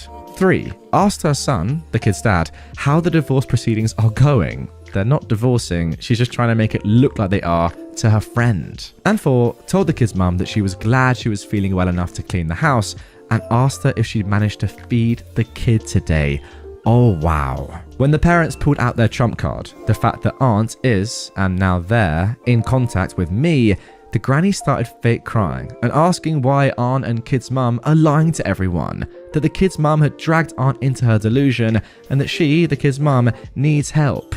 Then she turned to her social services friend and told her that Aunt and the kid's mum must be paying some poor homeless girl or student to lie for her. I totally called that, by the way. I knew she was going to accuse me of lying or something similar. At this point, the kid's mum admits that she lost it at Insane Granny and was screaming at her to leave. This was convincing enough for the social services friend, and apparently the kid's dad, to suggest to the kid's dad that he might want to have the kid's mum sectioned, committed to a psychiatric facility. Once the social service friend and Insane Granny left, the kid's parents argued. The gist of it being that the kid's dad was sort of taken in by his mother's, Insane Granny's, claims. She didn't tell me much about that, just that he's sleeping in the guest room now. Wow. I offered to speak to him, but she, rightly I suppose, thinks that he should trust her without outside input. Yeah, I agree, to be fair. You're telling me that he's believing his crazy mum, the Insane Granny, over his wife? I mean, that's on him. Anyway, I've advised her to contact social services herself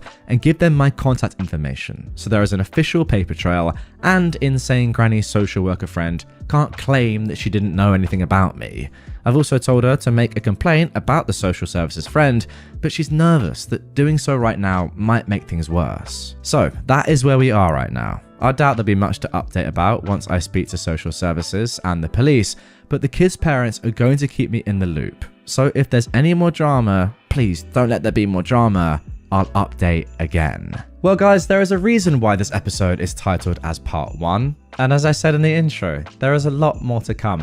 Unfortunately, there are a lot more updates. I say unfortunately, for us, it's just getting started. Over the next 2 days, you will see these next 2 parts. And let me tell you, you don't want any spoilers. Don't go and try and find the rest of the story right now. Just have a little bit of patience. It's way too long to cover in just 1 episode, but I thought I'd just expand it into 3. And that way, you can think about it in the time off, in between videos. Think, what's going to happen next? Let me tell you, I haven't even read ahead myself too far. I just know how long this entire story is. And from what I can kind of see, just having a little look, it gets very, very interesting. So, yeah, stay tuned. Okay then, so the next update comes just one day after the previous one, on the 17th of October 2016. I'd asked the kid's mum if she wanted me to go and make a statement to the police, or just wait until social services contact me. She wanted me to go to the police, as she's trying to get an interdict order, essentially a restraining order, against Insane Granny. So I went to give my statement to the police, and oh boy has Insane Granny done a number on them. After the kid's parents told her that they were in contact with me, she went to the police and told them that I might come in, claiming to have been involved in the original store incident. She's managed to weave some intricate lie, essentially trying to discredit me before I gave evidence. This worked to a certain extent. The officer in charge of the case made it very clear he thought I was lying and had been paid off. He asked me a few times how much I was making doing this and told me that I could be arrested for wasting police time and perjury. He was immediately dismissive of me and condescending, which I'm ashamed to say I don't respond very well to. I think that's fair enough. I mentioned in a comment on one of my previous posts that I work in forensics, and I've been an expert witness, both educational and reporting, implying that I could be accepting bribes or that I'm lying could potentially kill my career. No way am I endangering my career because some manipulative old lady has an officer wrapped around her gnarly old witch finger. Wow, I love the imagery there. I will say though, this granny must be very skilled in terms of convincing people to side by her. She's got an officer on board. That is elite from her, despite the fact that she is clearly insane. Anyway, unfortunately, I've worked with more than my fair share of people who take one look at me and think I'm some sort of inexperienced daft bimbo. I usually try to assert myself, and if that doesn't work, let them embarrass themselves. It happens eventually. In this case, it happened at the end of the interview, when he asked me for my employment details. My official job title sounds way more important than it is. It has the words lead, investigator, forensic, and a few other ones in there that make me sound impressive. This definitely made him sit up and listen. I'm not gonna lie, I kinda chewed him out a bit, though he mostly realised himself that he'd screwed up. He'd allowed himself to be completely manipulated by Insane Granny, and I pointed out that it's pure luck that what I do for a living comes with a lot of credibility. What would have happened if I had been some poor student, or someone uncomfortable in this type of situation, or heck, anyone else? So I set the record straight about Insane Granny. Well, what I know to be facts. I also filled him in off the record about what Aunt and the kid's mum told me, which I obviously can't prove. So we had a chat and I got a few things straightened out. One of which was that Insane Granny did in fact contact the police after the incident at the store. I was originally told that she contacted the police who contacted social services. Then I was told that this wasn't true. Instead, Insane Granny had contacted her social services friend who reported the incident and somehow got the police involved. It was unclear how. So we think, complete speculation on mine and the police's part here by the way, that once Insane Granny made her report to the police and they said they'd be contacting social services, Insane Granny took it upon herself to contact her social services friend. So we definitely know that the social services friend is not officially involved. A few of you who work in social services pretty much said the same thing.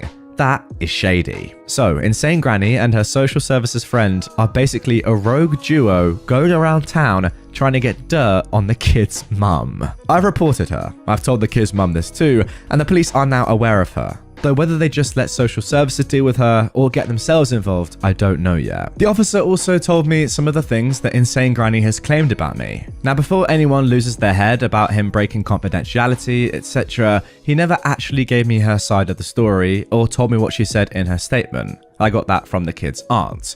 All he told me was what she said when she came in to warn him I'd be making a fake police report. So she's claimed, to the police this is, that I, someone she knows absolutely nothing about and met for less than 5 minutes, am a poor student desperate for money. I have a history of lying to the police. She knows this because apparently I'm friends with the kid's mum's drug addict cousin.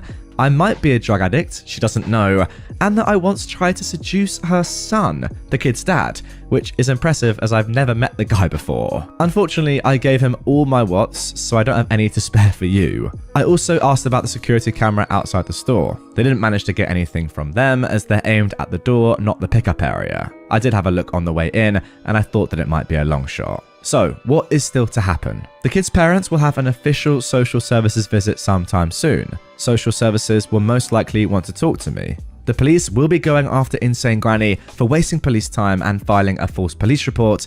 And finally, there will hopefully be a follow-up to my complaint about the social services friend. Well then, let's see what happens next. 8 days later, we get the 5th update in this story. I don't think you'll need your drama llamas for this update. More likely you'll need your perplexed alpacas? Anyway, it's more weird than dramatic. As some of you know, because of the state of my ankle, I've been staying with my parents and younger brother for the last few months. Well, on Monday, my mum had the day off and was pottering around the house. My parents' place is in a very rural area of Scotland. Our closest neighbour is 6 miles away, and our house is at the end of what is essentially a mile-long dirt or tractor track. It's hard to find, and the only strangers we get out here are either forestry people who missed the forest access road, or 1 or 2 brave, or quite possibly lost, Jehovah's Witnesses. Google Maps and sat-navs can't find it, and no one delivers out here except Royal Mail. At around noon, a car pulled up.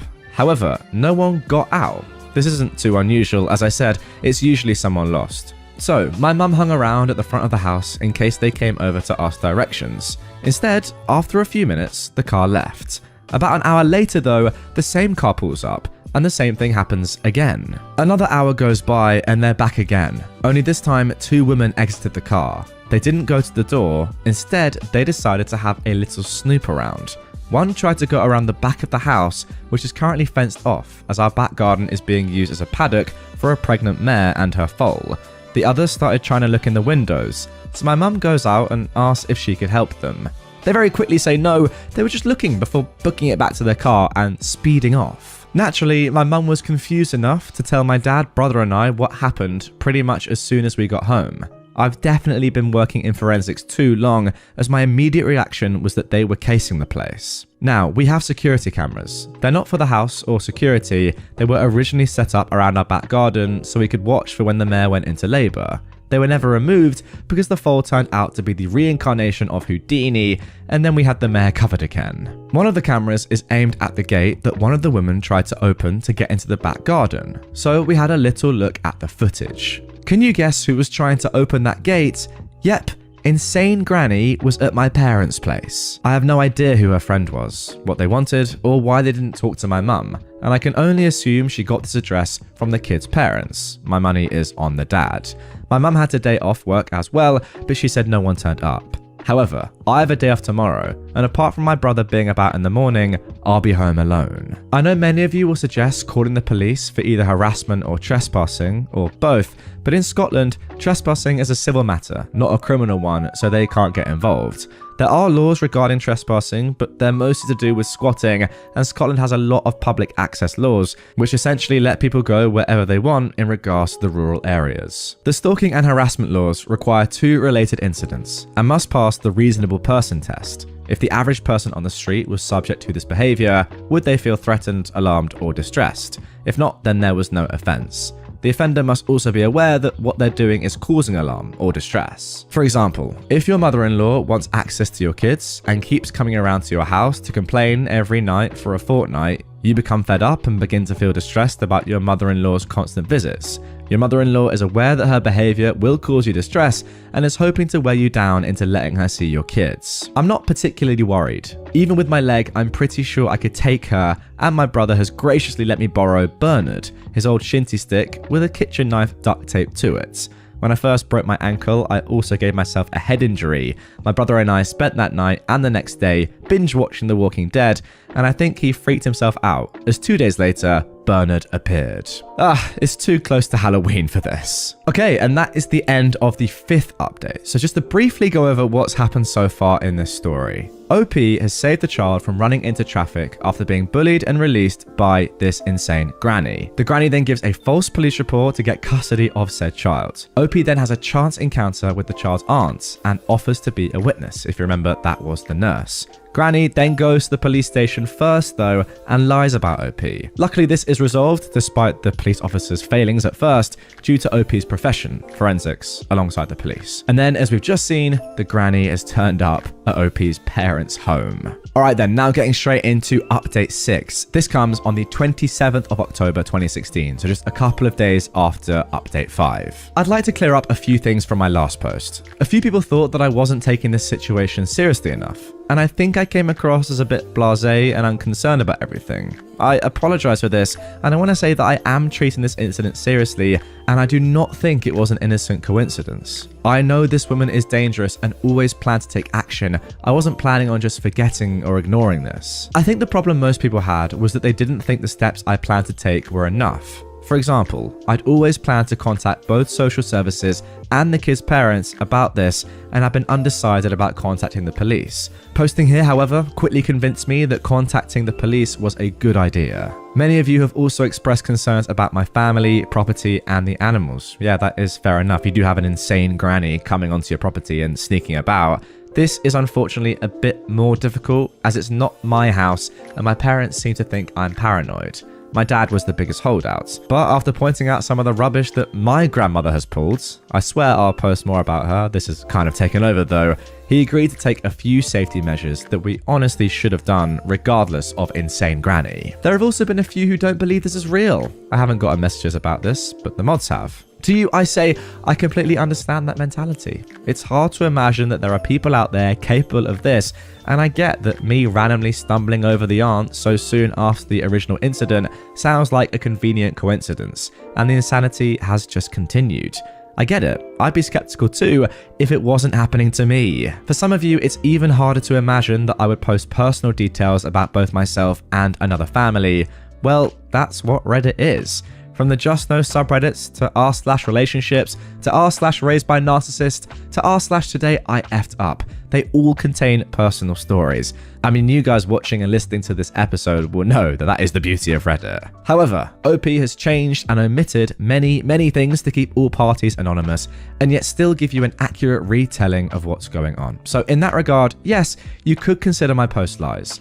I also have the permission of the kid's mum to make these posts, and the police are aware of them too. I am aware though that I am words on a screen to you. You don't know me, you've got no way of confirming any of this, and I draw the line at posting more personal details of anyone involved. Yes, even including Insane Granny.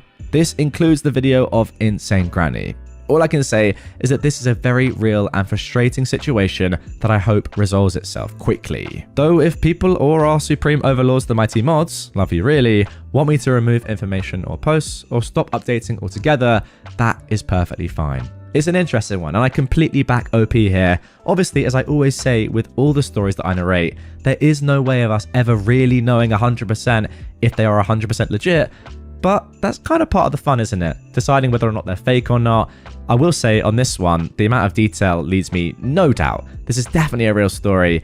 It's just an insane granny. What can you say? I will say though, guys, get your comments in down below. Do you think this story is real or fake? I am pretty confident it's real, but you know, let me know. What do you think? So then, the updates. All was quiet on my day off. No sign of insane granny. Sorry drama llamas, no feed today. I called the police officer who previously took my statement, and there is nothing they can do about insane granny being at the house. He also just repeated what I already knew about trespassing, harassment, and access laws. Sorry to a Reddit user who had asked about this. I tried, but it apparently barely counts as an incident, never mind more than one. As far as witness intimidation goes, the law, the few that exist, only really protects witnesses and victims when a case goes to court. He also warned me not to try to remove her from the property or set traps, as if she's injured, she can sue. Now, I hadn't planned to do that anyway. The good news is that it's been officially reported, and I've sent in the video of her trying to open the horse's gates. Social services also know and have assured me that they're still investigating Insane Granny's friend. They wanted to know if it was that same friend with Insane Granny at my parents' house, but she doesn't appear on tape. I've pointed them in my mother's direction though, as she can give a description of the other woman. I texted the kid's mum the night I made my last update, and another Redditor gets a cookie, or a stiff drink if you'd prefer. She was too busy exploding at her husband to reply, but she rang me the next day and updated me. The kid's dad is the leak. He categorically denied giving my address to Insane Granny. No, he's not that stupid. He actually did. He gave it to the social services friend. The moron. Apparently, she rang him the day after her little intervention, asking for the witness's address, and he just handed it over. I've not met this guy yet, but I already want to kick him in his special place, teeth. From what she said, he seemed to be coming around to the fact that Mummy Dearest is a psycho, but obviously there are still problems. This incident has caused him to slip back into his previous delusions, i.e. he doesn't believe that she'd come all the way out here and that I must be lying to them. So she made him ring Insane Granny and outright ask his mum if she'd been to my parents' place. As she told me this, I was all ready to send her the video so she could show it to her husband and prove that the Insane Granny, his mum, was lying. That never happened. Insane Granny admitted on speakerphone to the kids' parents that she'd been at my parents' place. According to her, she went to confront me for lying to the police and to convince me to follow the moral path and save her family. That's an actual quote according to the kid's mum, by redacting my statement. Second, nobody by my name lives there. Third, the lady that lived at that address, I'm assuming this is my mum, had never heard of me. And finally, that I didn't give my real address, so therefore I can't be trusted. The kid's mum told Insane Granny that it was my parents' place, and I was staying there because of my broken ankle, which had been further injured by her actions. Basically, she defended me, and it turned into a screaming match before Insane Granny hung up. I get why the kid's mum corrected her, I do. But now it's been confirmed that I do live at that address, so she's probably going to come out again. Her friend was never mentioned though, and I've sent her the video of Insane Granny, which won't do much good if she's admitting she was out there. They've also had their initial assessment by their actual social service worker, and it seemed to go well, and they'll be in contact soon. I honestly can't figure out what Insane Granny's plan is here. I'm very suspicious of her immediately admitting to being at my parents' place. Unless she noticed the cameras and figured that she'd been caught, it's possible they weren't exactly hidden. A few other things I've done since Insane Granny's visits. I've moved some of the security cameras to cover the front of the house. Well, this is a lie actually. My dad did that, I was just there. They're pretty well hidden now. So if Insane Granny and her mysterious friend do get wind of the fact that she was caught at the gate and decide to visit again but avoid the gate, she should be caught at the front of the house. At the very least, we'll get the car license plates. Bonus, Scottish laws say nothing about having to signpost that there are cameras about, as they only aim at our domestic property. The foal has been moved. Now, this was going to happen anyway. We're starting to wean her and get her used to a few things. Her head collar, lead rope, the farrier, etc. And get her socializing with other foals. Pregnant mum is boring now. Unfortunately, the mare is still in there as it's coming into winter now, and we don't have anywhere else suitable to put her. I'm not overly worried, she tends to keep her distance from strangers, even when offered food. There's not much more we can do with her. And finally, I also did something I maybe shouldn't have. I lifted Insane Granny and her mysterious friend's prints from the gate and the window. There was just a really great set on the window. Now, for a whole heap of reasons, these will never ever stand up as evidence in court, if anything ever got to that stage.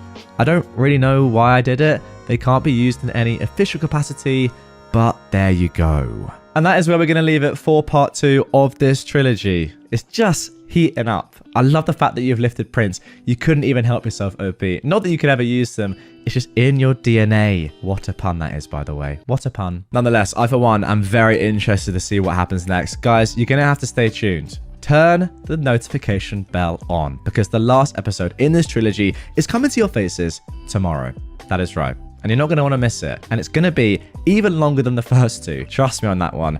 It's about 4,000 words of updates still to go. So if you know your words, wow, that's going to be an absolutely mental one. We're kind of at a crossroads here, aren't we? Not exactly sure what's going to happen next, but the Insane Granny and her friend are getting physical now. Like, the fact that they've gone to your parents' house and are snooping around just shows that they have no intention of stopping before they get what they want. The fact that they've gone to some place in the middle of nowhere up in some Scottish valley to try and just, bring all this together, get you gone, make sure the police believe them and not you. It's mental. And I, for one, cannot wait to see what happens next. So far, this story has been brilliant. As I said, I 100% believe it's real. And every fiber in my being. I mean, if it's not, then fair enough, you're an amazing creative writer, OP. But yeah, I'm excited to see what happens next. Okay then, so this is officially update 7 of the entire story on November the 10th, 2016. That's 2 weeks after the last update. So, I had an interesting few days. To the total and utter shock of exactly no one, Insane Granny showed up at my parents' place again. I was there alone and heard the doorbell, but not the car pulling up. I answered the door and insane granny was standing with another woman who claimed to be from social services. I suspect that this is the elusive social services friend that has been helping. She wanted to interview me about the original incident and my police reports. I didn't let them into the house and told social services lady that there is no way I'm giving her my statement with insane granny present. She shouldn't even be here and I should have been contacted before she randomly showed up. Social services lady then backtracked a bit and said that it was just a friendly, unofficial visit to discuss me redacting my statement to the police. Before I could react to that, insane granny opened her mouth and asked in a sickly sweet voice, "Why won't you let us in the house? Is it because it's full of drugs?" Eh? You what? I know she's been telling people this, but that was rather on the nose. I ignored her and told them both to leave, while she tried to peer around me and into the house. Social services lady kept pushing for an unofficial interview and then said they could wait while I tidied away the drugs if that made me more comfortable. At this point, I realized they're both completely insane and I probably won't be able to reason with either of them. So I asked them to leave again and told them I would call the police if they did not comply. Not exactly a bluff. I would definitely call them, it's just that I know that there is absolutely nothing they can do. But I was hoping the threat of it would make them leave. Then, insane granny opened her mouth again and asked me, "How much do you make working as a whore?" She was oddly calm when she asked these questions, like she was asking me about the weather. It was creepy as anything. I assumed she wanted a big reaction from me to make me look like the crazy one. She didn't get one. I just blinked at her and took up my phone to call the police. I didn't even manage to start dialing before social services lady said they were leaving and asked me when I'd be available to give my statement to her. I told her if social services want to interview me, it will be a different social worker and would be at my place of employment. Then I gave her my business card. My purse was just inside the door. That shut her up and she started to walk back to her car. Insane granny, however, wasn't happy that social services lady wanted to leave. She suddenly went from creepy calm and sweet to screaming at me. She had a proper tantrum too, stomping her feet and flinging her body about. She even started kicking one of my mum's planters repeatedly. I don't know if she was trying to break it or kick it over, but she just kept ramming her foot into it while screaming that I'm a lying little female dog, taking her baby away from her, scum, trying to ruin her life, just like the kid's mum, a and a slut. And yeah, those two have just been censored, but I'm sure you can probably work out what they might be. I just turned around, went into the house and closed the door on her. I could see from the window that social services lady had pulled the insane granny back to the car. They sat there for a few minutes talking before the insane granny just lost her mind in the car. I have no idea what she was saying, but she was banging her fists on the dash and throwing herself about. The car was actually shaking. 2 minutes later, they pulled away. And I have the entire episode on tape. I rang the police officer that I've been dealing with and met with him yesterday to report this and give him the tape. This definitely goes down as an incident of harassment, and I've spoken to HR at work, who are setting up a meeting for me with a solicitor. I've also complained to social services again and updated the kids' parents. I also saw on the tape that before they rang the doorbell, they went snooping again. Not near the horse this time, but they were looking in the windows again. I'm not sure what will happen with this. I'm hoping social services lady has come to her senses and dumps insane granny's butt. Or she tries it at my work, which won't go well for her at all. Alright then, that is the end of the 7th update, but let's not wait around. Update 8 comes 2.5 weeks later on the 28th of November. So, I only found out about this today, and I'm writing it up in the middle of a staff meeting, so bear with me. I rang the kid's mum on the way into work, and it just all came out. She was too upset, and it's too early in the process yet to answer a lot of questions, so basically, I know what you know, or are about to know. Firstly, I met with a solicitor through work. I've had to do it this way in case insane granny attempts to approach me while I'm at a crime scene. He doesn't think there's enough for a non-harassment order, but he's gonna try anyway. This isn't costing me anything, so he can do what he wants. We've put a few safety measures and deterrents in place that I'm not going to mention here, just in case. Wow, imagine if insane granny was tracking her on Reddit too. I rang the kid's mum this morning to update her about my solicitor, and she gave me an update on insane granny. Oh boy, is she living up to her name. She rang the kid's dad while he was at work last week and left a series of ranting messages. Most were about how she was done with all the petty fighting, how everything was the kid's mum's fault, he never should have married her, etc. In one, she told him she was putting her foot down, that they were leaving, and that he should meet her at the airport as soon as he left work. He, in what I assume is a very rare moment of intelligence, I'm not a fan of this man if you couldn't tell, completely ignored her and instead went home after work. Any bets as to what he found when he got home? If you guessed a wide open front door and a ransacked house, you win a cookie and a stiff drink. If you guessed insane granny packing his clothes and belongings into suitcases, you win 2 cookies and a double shot of your stiff drink. If you guessed all of the kids' clothes and toys packed into insane granny's car, along with the actual kid, you win 3 cookies and a triple shot. And if you guessed all of the above, congratulations, you win a bakery and a pub. Guys, if you commented that, then I'm gonna have to supply the bakery and the pub, free of charge. It's gonna be my expense. OP says so. Yep, Insane Granny was still on the pickup list for the kids' nursery. Don't worry, this has been fixed. So she'd packed all her stuff, nicked the kid, used the hidden spare key to get into the parents' house, packed her son's and granddaughter's belongings, including their passports and birth certificates, and loaded up the car with the intent of heading to the airport and leaving the country. I'm not sure what the kid's dad's reaction was, but he did phone his wife, the kid's mum, and tell her she didn't need to pick the kid up from nursery. When she told me this, I believe my reaction was, oh, how freaking thoughtful of him. Then I eye-rolled so hard they fell out and I lost them. So if you see them, nearsighted, blue, I'll pay for shipping. Anyway, the kid's mum heard Insane Granny in the background of that phone call and got the story out of him. I think you guys all probably heard her roaring when she found out Insane Granny's plan. She immediately called the police while she sped her way home. The kid's mum pulled up before the police did, and she immediately got her kid out of Insane Granny's car. When she entered the house, Insane Granny lived up to her namesake and went insane at her. I wasn't given details about what she said, but there was apparently a lot of screaming about the kid's mum stealing her baby and ruining her life, and more. I've got no idea what the kid's dad was doing at this point. The police arrived, and Insane Granny instantly shut up and became all sweet and calm. She pulled this act with me the last time I saw her. It's creepy as anything. The police separated the kid's mum and Insane Granny to take statements, and once again, Insane Granny lied to them. She claimed that the kid's dad had let her into the house and that she was helping him move out as the kid's parents were divorcing. I think she was expecting the kid's dad to just roll over and go along with her, like usual. Instead, though, according to the kid's mum, he just looked really defeated and told the police, no, that's not what happened. So Insane Granny was arrested for theft by housebreaking, which is basically breaking and entering. But Scotland is a special little snowflake and doesn't have breaking and entering. Instead, we have housebreaking, which isn't illegal unless there was also intent to steal. We also don't have burglary. Instead, we have robbery, which is theft with violence or the threat of violence. And we have theft, which is, well, theft. Interesting Scottish laws here. Editor Steve-O editing this? Your thoughts? I think it's a little bit weird. Oh, and apparently the kidnapping rules are also weird too. England and Wales have kidnapping laws, but Scotland has abduction laws over the age of 12, and plagium laws, children under the age of 12. None of them count in this situation, as Insane Granny technically still had permission to pick the kid up from playgroup, and she took the kid to her primary residence.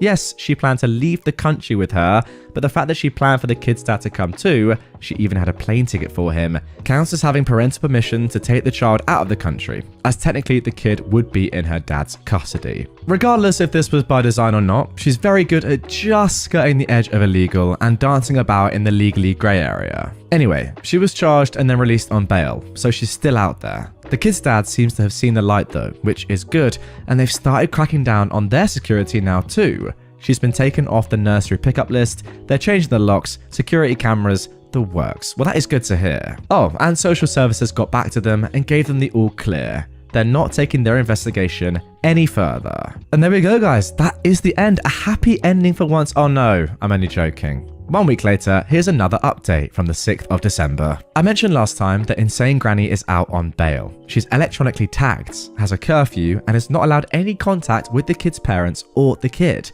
This includes being near their house, workplaces, the kid's school, and more. She's also being charged with a few other things for some of her previous actions relating to me. Now, I'm not going to actually say what these charges are, as the court rolls are public, so anonymity would be right out of the window. But this does mean that she's not allowed to contact or be near me either. Yay! Personally, I'm hoping this is the end of it, but history has shown I'm not that lucky. The kid's parents are still together, though from what the kid's mum has said, this is only so the kid can have a nice Christmas. She seems to have the same problem that a lot of you here do. She thinks her husband is perfect in every way, except for when it comes to pretty much everything regarding his mother. But he's agreed to counselling, so we'll see what happens in the new year. I spoke to the aunt as well. She's completely on the kid's mum's side. She doesn't have anything nice to say about her brother, the kid's dad, right now. Wow. That said, she has been telling me some stories about their childhood, and I'm pretty sure Insane Granny is evil in its purest form. Social services friend has been struck off. I had an interview with their investigative committee or whoever and gave my witness statement. She has an interim order, so she can't work in any form of social services at all. I've got no idea how long that lasts, but she was found to be a danger to the general public and service users, so I'm hoping a long time. I'll also be on her Disclosure Scotland, so I doubt she'll ever work with the vulnerable again.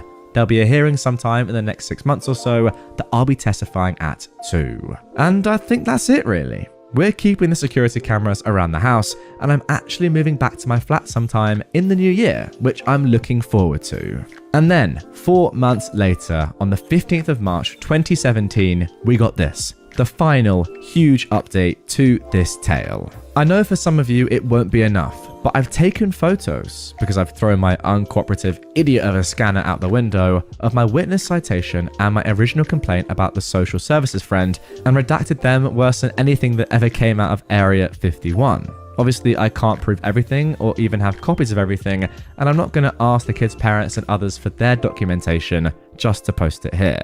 Right then, so having a quick look at this, you can see it is from the Scottish Courts and Tribunal Service. It all looks pretty official to me. Obviously, a lot of stuff has been removed, personal details and such.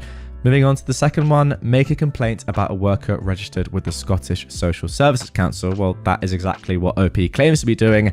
Yeah, all the stuff has been crossed out, but it looks very legit. And now we see what is really legit, the actual story in itself. Yeah, with everything crossed out, if you are watching on YouTube, you can see, but this is the exact same story that OP has been telling us on Reddit, just written in an actual complaint form. Now, if OP has faked all of this to this extent, I mean, there's loads here. I'll put everything on the screen, but there is absolutely loads and loads of pages. Let's just flick through them all. Wow. It's signed as well. That fair play. You've conned us all. But yeah, it's pretty obvious by this point, if it wasn't already, that this is a completely legit story. Okay, so the last time I left you, Insane Granny had been released on bail and wasn't allowed to contact the kid, her parents, or me. She didn't even get a chance to contact the kid or her parents, as the kid's mum decided to visit her parents somewhere in Englandshire for the holidays. The kid's dad did go with them on the condition that if he, at any time, opened his mouth in defense of Insane Granny, the kid's mum would file for divorce that day. They are still together, so he must have shut up. As far as I was concerned, this was over. The only problem I had is that when someone is electronically tagged, a condition of her bail, they need the addresses of the places they're not allowed to go so that they know not to go there. In my case, this was my parents' place, where she'd already been, my main office, which she knew from my business card, and my own flat. Thankfully, my flat has 2 security doors and I'm never there. My parents had also decided to redo their driveway before Christmas too. This was something they'd been planning for a while and decided just to do before they put in a security gate. As a result, their driveway was completely unusable and the only access to the house was a long, unmarked tractor track that involved a bit of off-roading. Essentially, she couldn't get to me at home and my workplace is basically a police station, so I was happy enough to think that, apart from court, I would never have to lay eyes on Insane Granny again. Yes, I know I'm a moron. Bail and being electronically tagged barely slowed Insane Granny down. With her son, daughter-in-law and grandchild in the wind, she had no one to turn her insanity on. Oh no, wait, that's not right. She had me. You see, the building I work in is rather big and sprawling, has multiple entrances and a police station in front of it. As a result, the building also had multiple addresses. Because of my leg, I don't know if anyone remembers, but I broke it a while back, being a moron, I haven't been driving to work. Instead, my brother has been dropping me off. This has meant that I've been entering and exiting the building through the police station instead of the lab entrance. The police station which has a different address to the lab. I had no idea, but apparently this meant that nobody was notified when Insane Granny started parking herself across from the entrance to the police station. I never noticed her park there, nor did I notice when she started following me out to crime scenes. Yep, but it gets worse. Here's that seems like it's irrelevant, but actually it's relevant information that I warned you about. Most of you know that I work in a branch of forensics that deals with really dead people. Very few of our cases turn out to be criminal. The main case I was working at the time, still am actually, was such a case. It was in a rather rural area with multiple sets of remains found in a place where there should be human remains, just not quite in the situation they were found in. I know, be more vague, OP, but think of something along the lines of a funeral home fire. Nothing suspicious, and you'd expect to find remains in the debris. This was a similar situation. However, dead humans found in an odd situation usually means there has to be an investigation, just to make sure the remains are who they're supposed to be, that they're all accounted for, nobody was slipped in on the sly, etc. For a number of reasons, it was decided that we, I, would just set up a mobile lab in an isolated building not far from the original scene, instead of moving everything to our lab. The building was similar to a town hall or a dance studio or something. It mostly consisted of one large room with two smaller storage rooms at the back. One room had a fire exit that could only be opened from the inside, and the other had a single door that we were using to get in and out of the building. The front of the building had a set of double doors that led into a small entryway with toilets on either side, and another set of double doors in front that led to the big main room of the building that I worked in. Both sets of doors were unlocked so I could get equipment in and out. However, when I wasn't moving equipment, there was a police car parked in front of the doors and the area was roped off with police tape. I swear to frick, this is all relevant. Now on screen right now, if you're watching on YouTube, OP has actually done a kind of map of everything going on here, labeling themselves and the position of other officers. It's an amazing paint job, I will say, but it helps give some sort of indication visually as to what is going on here. Right, while this wasn't an active crime scene, OP was still working with forensic evidence, which technically belongs to Police Scotland and the crime lab. So they had 2 to 3 uniformed officers on rotation as security. I'm going to name them officers 1 to 3. And again, on the map, you can kind of see where they are. So officer 1 is right over to the left, just chilling out. Officer 2 is near the fire exit at the back of the hall. And officer 3 is coming from the right.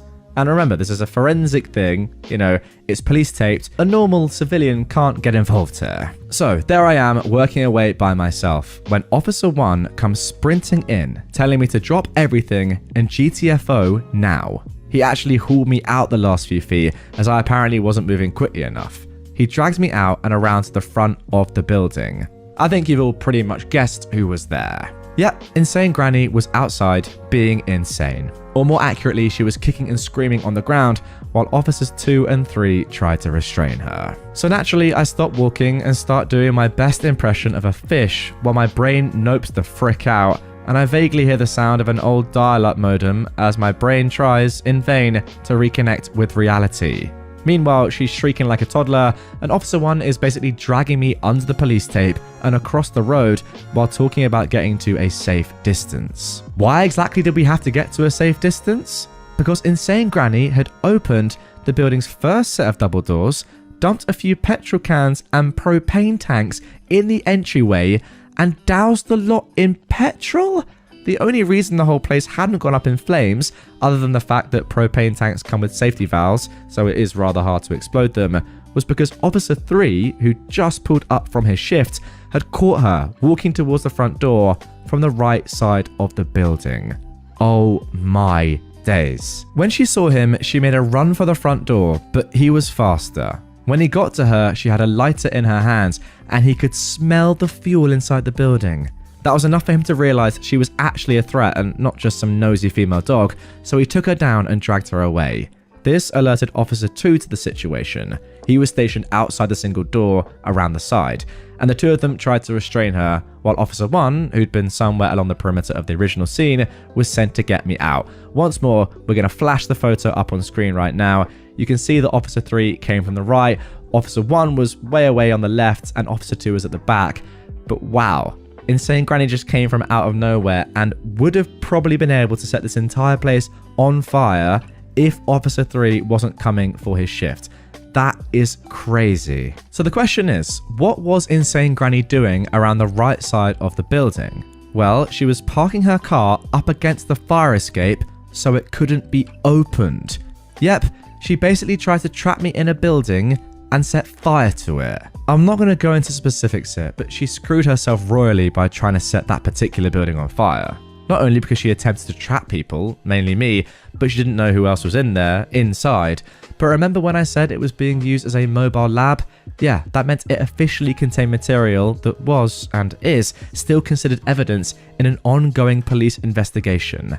And she did all of this while out on bail, elevating the charges to aggravated and guaranteeing her a prison sentence measured in years. Also to add, a lot of people are asking about what she's being charged with. This incident happened before Christmas, and her bail for the original breaking and entering charge was immediately revoked, and she was denied bail for her second set of charges.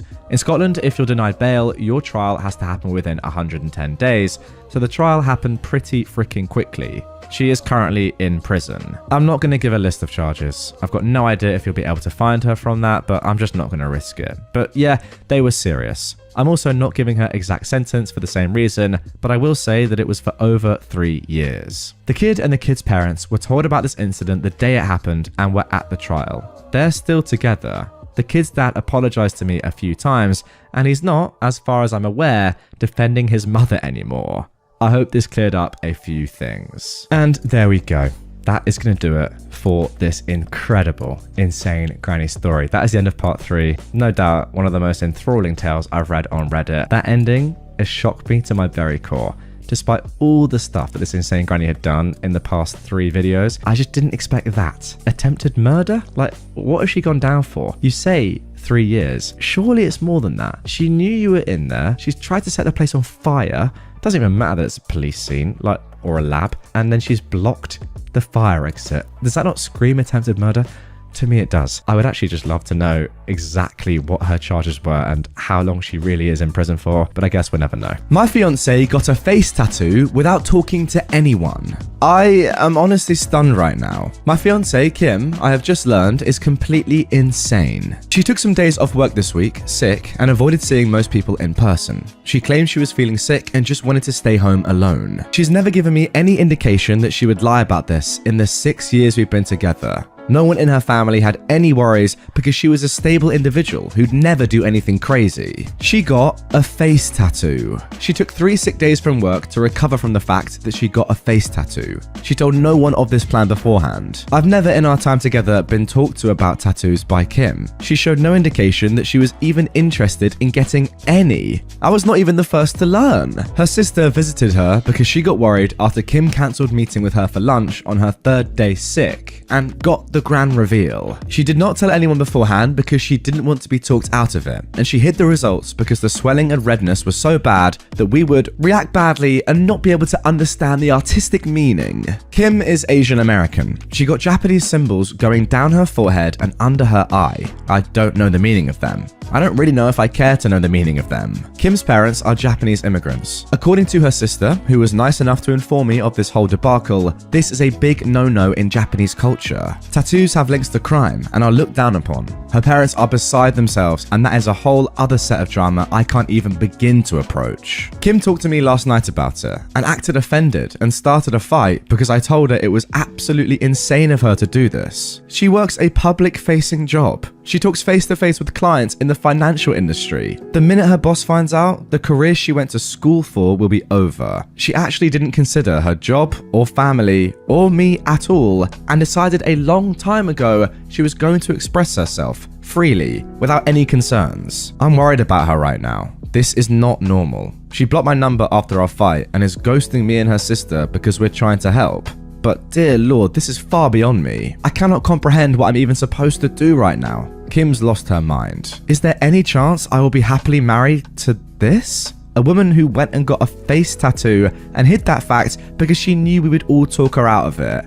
Dear Lord, I really need to run, don't I? The engagement is pretty much off. Kim has told me she never wants to see me again, and I woke up this morning with her ring and a box of stuff I gave her on my porch. I don't know what's going on with her. Her sister and family have been trying their best, but nothing on their end is working. I brought up to her sister the idea that this is a mental breakdown and they're looking into getting her help. It's painfully slow, considering Kim is not responding to anything and is refusing to talk to anyone. I really don't know what to say here, I guess. To answer some questions, Kim is 29 and I'm 28. In the 7 years I've known her, she's never acted like this at all. She has a good relationship with her parents, and while they were a bit overbearing at times, they supported her in going to college and getting a career rather than starting a family. From what I've gathered, they probably would have been fine with any tattoo she got, as long as it was not on her face, neck, or hands. Even then, this kind of behavior is as far from Kim as I could have imagined. She just lost her mind out of nowhere. It's not like I can do anything about it either. She's blocked my number and does not want to see me. I'm just at a loss for words. One day I'm engaged and the next I'm not, and my ex has a face tattoo.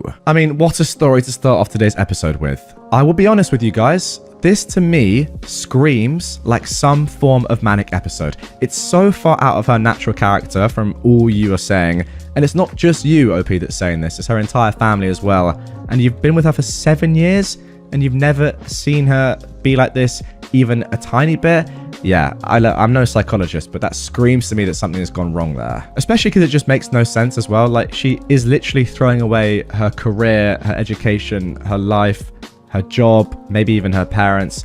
Like, something's definitely going on here, and I don't want to try and guess what's going on, but yeah, it's clearly not very good, and I think ultimately she needs some help. How can I manage the resentment my 25-year-old girlfriend and I, a 42-year-old man, have for each other? I know I'm going to get a lot of trash for the absurd age gap and the way we started. And I agree, and I deserve it, but I would really like some genuine advice past going to counseling. She won't agree and I can't afford it anyways. Tangible things that I can work on and introduce to help us, either as a couple or as effective co-parents. Long story short, my ex-wife and I were together since middle school. We have 4 daughters in their teens. I was a stay-at-home dad and part-time worker for most of my life until my youngest was in middle school. My ex agreed to invest in a passion project business of mine. I hired a receptionist. We started an affair and she baby-trapped me. Now we're living together and have a young son. She resents me because she feels she was fooled. She saw me as a business owner who had a nice car, nice clothes, took her to nice places, etc. She thought I was rich, so she got pregnant on purpose. She admitted it, that's not an assumption, hoping to use me to not work and sponsor her family from overseas. Well, actually, my ex-wife and her family are the rich ones. None of our homes were in our names. We were renting from her parents and giving them a nominal fee with the expectations that these homes would be left to my ex and me after their death. This allowed my ex's salary, roughly $150,000, which isn't actually huge in this high cost of living area, to stretch, and we lived a really good life. I left our marriage with half our savings, roughly $25K, and my personal property and car. I lost my business due to lack of funding, and I did not seek alimony. I resent her because I feel I was fooled. I thought she loved me and couldn't believe the interest a young, hot woman showed in me. She was incredibly persistent and pursued me strongly. But she has no feelings for me, no care, or desire. Now that the ruse is dropped, I can't believe I gave up my entire life for what I see as an ego trip. I loved my ex-wife, really I did and still do, but I'd never been with another woman, and any attempts to open our relationship were shot down. This was like a wet dream come true, and I was weak. Now, both me and my girlfriend are in a place we didn't imagine. She's living in a trashy apartment with an old man and still has to work. I've lost my kids, the love of my life, my family, my lifestyle, my business, and it's all 100% my own fault. She stopped being intimate with me as soon as she found out I wasn't rich. We're still together on my end because I feel like I need to have something to show for this trash show of a situation. At least I got a son and a partner out of it. At least it wasn't for nothing. And also because I don't trust her with our son. She would never agree to give me full custody, and she's not a good mother. I'd be worried for his safety and the people she would have him around. I honestly don't know why she hasn't left me from her end. What can I do to improve this situation? I know logically it would be best to break up and co-parent, but I'm afraid for my son and I'm embarrassed for myself. Is there a way to salvage this situation? I'm thinking of just telling her we can have an open relationship. She can sleep with whoever she wants and go wherever she wants as long as she lives here, so I can have my son 100% of the time. I work from home. I don't know if that's the answer here though. Okay, wow, what a story. Before I even give any thoughts, there's a very important update that was posted just a week later. Let's get straight into that. I had an affair, my ex-wife divorced me, and my kids absolutely refused to speak to me. I was an incredibly involved dad. Most of their lives I worked 1 to 2 days a week and then stayed home with them the rest. I was closer to them than their mum, and I'd like to think I've never disappointed them before this. I made a mistake. It's been over 2 years since it all came out, and I haven't been able to make any headway. My eldest is hung up on the fact that I now have a young son. Every firstborn of each generation in my family has been a boy for a long time, and she broke the streak. I honestly could not care less about that. I've always thought that pressure was stupid, and I'm not a traditionally masculine guy that always wanted a boy, but she's so hurt that I have a son and is convinced that's all I've ever wanted, and he's replaced her and my daughters. None of that is true. All of my girls said they don't consider themselves to have a brother and want nothing to do with him. All 4 of them feel betrayed and blame me for breaking up our family. I deserve the blame. It's my fault and I take responsibility. But I can't change the past, and I don't know how I can begin making up for it. My ex has full custody of them, but I'm supposed to have visitation 1 weekend a month. They're all in therapy, and it was suggested to not enforce a visitation and respect their boundaries while they work through it. I've done that the entire time, and there's no progress made. Does anyone have any suggestions about what I can do here? My ex absolutely hates me, but was always supportive of the girls staying in contact with me. She's respected their wishes, but still gives me updates once in a while. My eldest is turning 18 soon and graduating this coming year, and probably moving away for university. I feel like the time to make up with her especially is slipping away. I know I'm the trashy person here. I was a terrible husband, but I was honestly a really good dad, and I miss my girls. Has anyone been through something like this? How did it turn out? What are your suggestions? Okay, that is the end of the first update, but now we're going to get into a few replies to comments that OP has left down below. So, one user asked OP if he fought for custody. I did fight for custody, but they were all old enough that the court considered their preference and the situation and only granted me visitation. A part of that was also because I didn't have the means to get a place large enough for all 4 girls, my son, my girlfriend, and myself. I still don't have room for them in my current apartment, and being a mostly stay-at-home dad did not give me the experience or education to get a good enough job to support them here. If I had the choice, I would have chosen my ex and family over my affair partner. Another user then asked OP if his affair partner is his son's mother. She is. I got baby trapped during the affair, something again that she admitted, which I know makes this much worse. I think I could have maintained a relationship with my girls even after the divorce if I didn't have to stay with her and didn't have a new baby. Then another user tells OP that he abandoned his family for a girl half his age, so he couldn't expect them to want anything to do with them. Now, that is kind of where I'm coming from, guys. We need to be getting a little bit harsh with this guy. I didn't abandon them, replied OP. I didn't leave my family for my girlfriend. I wanted to stay with my girls and my ex and work this out. My ex refused because the girls already knew about the affair and it wouldn't be setting a good example, and there was going to be another child involved that she wanted nothing to do with. But to be clear, I would have stayed with my family after the affair if given the choice. Yeah, okay, but it's easy to say that once you're the one that's cheated on your wife. The affair was a stupid mistake born out of curiosity since my ex was the only woman I've ever been with. It was not something I was committed to or wanted to continue long term. Is OP really trying to justify this at the moment? I'm confused. This is awful. Then another user asked OP if he and his ex had a conversation about exploring their sexuality and why he sought the affair in the first place. I brought this up before, and we did have honest conversations about it. We've been together since middle school and have been each other's first and only. She loved that. She had no curiosity about other people and thought it was special that we'd only had sex with each other. And she's a very monogamous person in general. She couldn't even handle the thought of me being with someone else. If I wanted to be with someone else, it would have to be as a single man. And I didn't seek an affair. My girlfriend pursued me strongly and it just happened. Oh my god, dude. She got pregnant quite early into it. I didn't really plan on anything. Oh, here we go. A great response to that comment. Just happened, huh? What, you accidentally fell into her? I could not agree more with that comment. Like, come on, man. And then finally, one more user asked OP, why not just separate from his girlfriend? I have to stay with her because she's a bad mother and I don't trust her with our son. If we split up, then she would have him at least 50% of the time.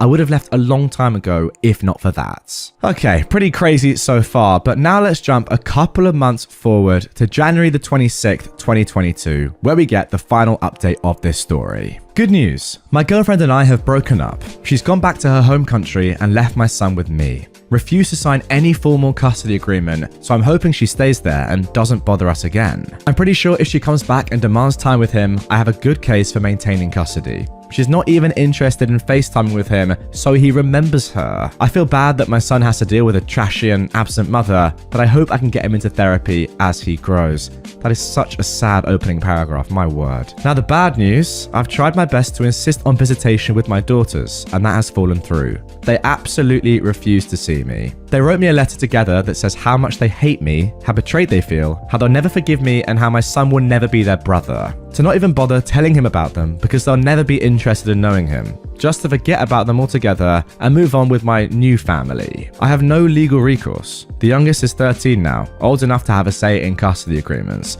and I don't think forcing them to see me would do me any favors long term anyways. They also included pictures of their mother's wedding. My ex has no obligation to tell me about her personal life, but I'm pretty fuming that there's a man living with my daughters that I didn't know about. Ah, now you know how it feels, my friend. It's a family friend that has been in their lives for 10 plus years, so not a total stranger, but it still hurts to see pictures of their recent wedding and family pictures with my daughters. They mention that they have a father figure and don't need me anyways. Sorry guys, I'm actually on the verge of laughing here. This is so ridiculous. How can you be upset by this? This has all come about because of your stupid actions. The whole thing really hurt. Yeah, I'm sure it did. How about getting cheated on by your husband when you have 4 daughters? That probably hurts as well. I know I have no right to feel hurt that my ex has moved on when I cheated on her, exactly, but their whole relationship has moved very fast, so I'm now wondering if they started it before we got divorced. No way to know now. Doesn't matter anyways. Yeah, it doesn't matter because you literally had an affair. What is going on here? My ex agreed to keep me up to date and send pictures of my daughters once in a while. After dealing with my son's mum, I'm grateful that she is so good to our girls and that I don't have to worry about their well-being. I'm trying to focus on being a good dad to my son and patiently waiting for my girls to grow up and reach out. It may never happen, but I'm hopeful that they'll understand me more as they become adults and gain context for life. Oh my word, that is so patronizing. And let's end with this, the top comment on this post. Man ruined his whole life to get his pee-pee wet for 5 minutes. Exactly. Now, this might just go down as one of the worst posts from an OP's perspective that I've ever come across. I mean, like, seriously, this is an absolute shambles from start to finish. I actually just think that even though he's saying, yeah, it's my fault, oh, I shouldn't have done it, it still feels as if he's not taken ownership for what he's done. Like, blaming it on his new girlfriend, saying that he baby trapped him, all that stuff, saying that it wasn't his fault, she approached me, she came on to me strongly. What a load of absolute bull. I still love my ex-wife, I love my family, I want to be with them. If you really did, you would never have done this, I'm sorry, it's just a fact. I don't know, this guy just screams. Like, picture the biggest red flag you can possibly picture, as in, on a world map, bigger than America.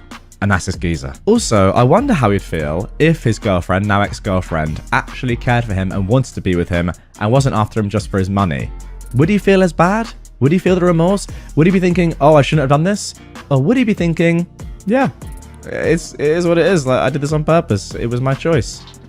That's kind of what I'd be inclined to think. Also, I just love the fact that he's like, oh, yeah, I know I cheated and had an affair and ruined my entire relationship with my children and my ex-wife, but I don't like the fact that she's moved on and is with someone else who is actually probably a good father figure and your daughters now actually like having around. It's crazy. The level of hypocrisy and just lack of guilt is unbelievable. If you are watching this video, my friend, you are an absolute disgrace of a man, but I kind of think you probably already know it by the comments that you got on this post. I feel like having a baby was a huge mistake. Now, this first post was originally posted on Reddit on the 1st of August 2021. I'm her father, and no, I didn't have to push out the baby or carry her for 9 months, but I don't think I've ever been more sad, exhausted, or depressed over a decision my whole life. Prior to the baby, I had lots of hobbies. I traveled the world, had a thriving, loving relationship with my wife, and more. I built things, flew drones, worked on cars, and loved my Wall Street job. But it all feels like that's gone. I have a 9-week-old, and it has been rough. Nobody can really explain how demanding and exhausting and selfless you have to be to raise a child. I'm just grabbing at any moments of peace, and when she sleeps, I just want to stay up and have a chance to be me.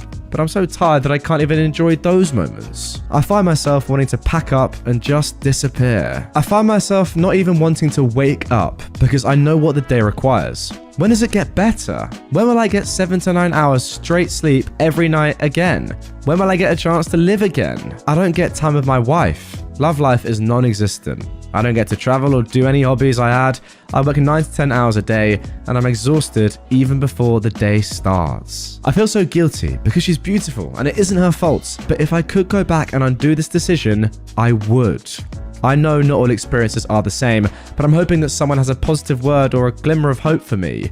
I hope I didn't ruin my life. An honest write-up from first-time dad. And there we go, a rather depressing start to this one. You just don't really think about this. I mean, I know for me personally, this is not something I've thought of. Having a child would actually negatively impact my life in a selfish way. It's a tough thought that hasn't crossed my mind, but clearly it affected this man to a great extent. However, this is, of course, Best of Redditor updates, and therefore, there is an update. It was posted 2 years after that initial one, just a couple of weeks ago at the time of recording. I'm very interested to see if things turned out well or continued in the same vein. Okay, so this was written on the 31st of March 2023. Hello everyone and happy Friday. I wasn't going to write this update as it's been so long, but I realized that we are a community. And part of the power in community is in normalizing the experiences that we sometimes feel we go through alone. You are not alone, and feel free to ask me any questions about my journey below. I'll do my best to respond to everyone. So, what does life feel like at this point? Well, I could tell you what life is, but that's not how we connect as humans. We connect and function based on feelings and our perceptions. So, with that being said, my heart has never been more full. My purpose has never been more clear. And while life has never felt the same, I'm not sure I'd ever want it to go back to the perfect life I had before my little girl. She is about to turn 2, and every morning I look forward to my "Daddy, Daddy, Daddy" as she runs into my home office after she wakes up. And I look forward to my big goodnight hug and "Good night, Daddy" before she's put into bed. Her laughs absolutely obliterate the shadows cast from a bad day at work, and chasing her on the playground at the park has become one of our favorite pastimes. When did it get better for you? Well, it gets better in stages, but I'm still not sure how much of that is because things actually get much easier or if there's a natural evolution we go through as first-time parents. I remember feeling absolutely exhausted and without any time. Today, I get full nights of sleep usually. I have a few pockets to myself here and there, and while I don't get to sleep in late, stay up all night clubbing, or some of the more adolescent things I used to enjoy, I'm enjoying life again. And now OP has given us a timeline of his changing emotions. So, after 4 months, the first smiles were nice, but still not enough to change the quality of life. After 10 months, she started eating food, making lots of funny faces, and developed a fondness for me, even though I wasn't fond of her. Those long nights were few and far between, and while I didn't have free time, I had sleep. And we all know that sleep is extremely, insert curse word here, important after the initial exhaustion in the earlier stages. After 13 months, a mobile baby is a whole new challenge, and putting on the baby shows wasn't enough to keep her happy. It's again a shift, where baby proofing becomes a huge deal, and you also look around and realize your space has been taken over by the baby. Baby stuff was everywhere. I was much less depressed, but ready to go back to normal life. Hint though, it never happens. After 16 months, the babies make huge growth leaps in this time. Playtime becomes much more fun, and suddenly you can start to do things like slightly longer car rides to your favorite food places, etc. I realized that half my beard has started graying, but oh well, it is what it is. After 20 months, words or babble and more words. This is a fun stage where exploration becomes a joint exercise. You find yourself enjoying rediscovering things you'd forgotten were so amazing. Swings and parks and baby-appropriate bounce houses are commonplace. You also look up and realize that you survived the infant stage and you're now dealing with a full-blown funny toddler. They're weird, they're emotional, they're fun, they're loving, and they trust you to the edges of the universe and back. This was one of my favorite time periods so far. Emotionally, I realized I was no longer sad I had a kid, and I found that being gone from her for too long made me sad. Ugh, you start to feel like a real parent here. After 22 months, I love my little one so much. I love her so much that I want another.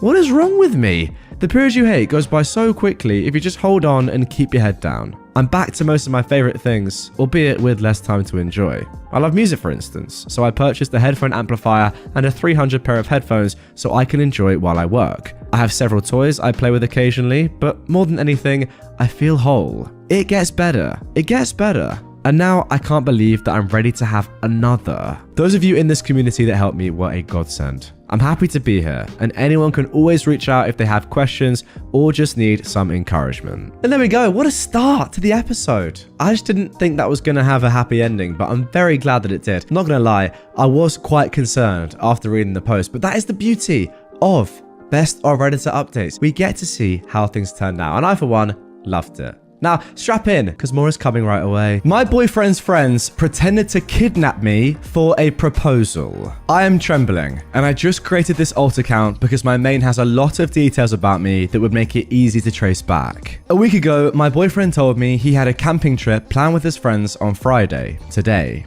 He said he'd have no service and he'll see me on Sunday. He messaged me at 5 a.m. this morning and told me they're hitting the road. At around 8, I went for a run like I usually do on Fridays. I have one headphone in while I do because I was on a work call. While I was running, I noticed an SUV that kept popping up.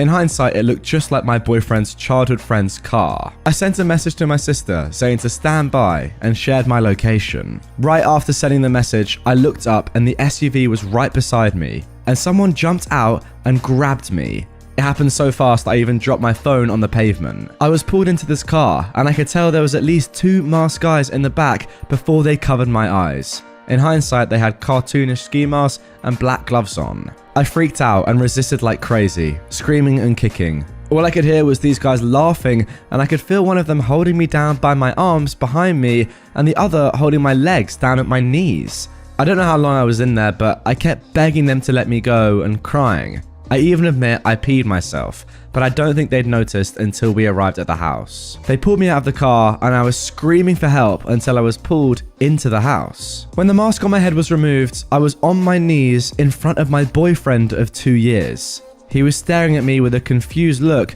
before he started to angrily ask his friends what was going on. As I started to adjust to what was going on, I realized he was dressed nicely and there were romantic decorations around the entryway to the house. I realized who he was and what was going on, and I collapsed into sobs.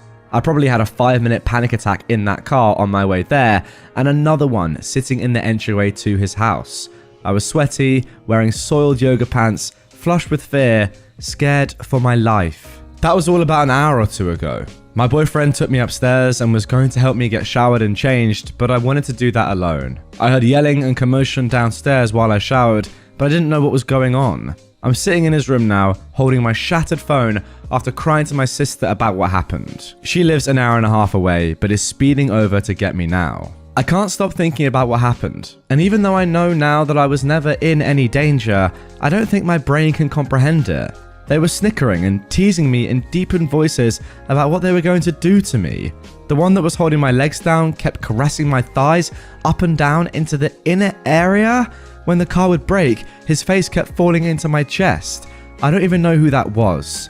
I just know that one of them sounded unsure and kept trying to defuse the situation, but I think it was the driver. Wow, what a crazy start to this story. As I said in the intro, there are many updates to come, and we're going to get into them in just a few moments, but first of all, what do I even say to that? Comment down below, guys. What are your immediate reactions to what I've just read? I would love to know so many things. Like, I have so many questions and all will be revealed in the updates. But first thing that comes to my mind is, did the boyfriend really know how crazy this was going to be? Are they his close friends?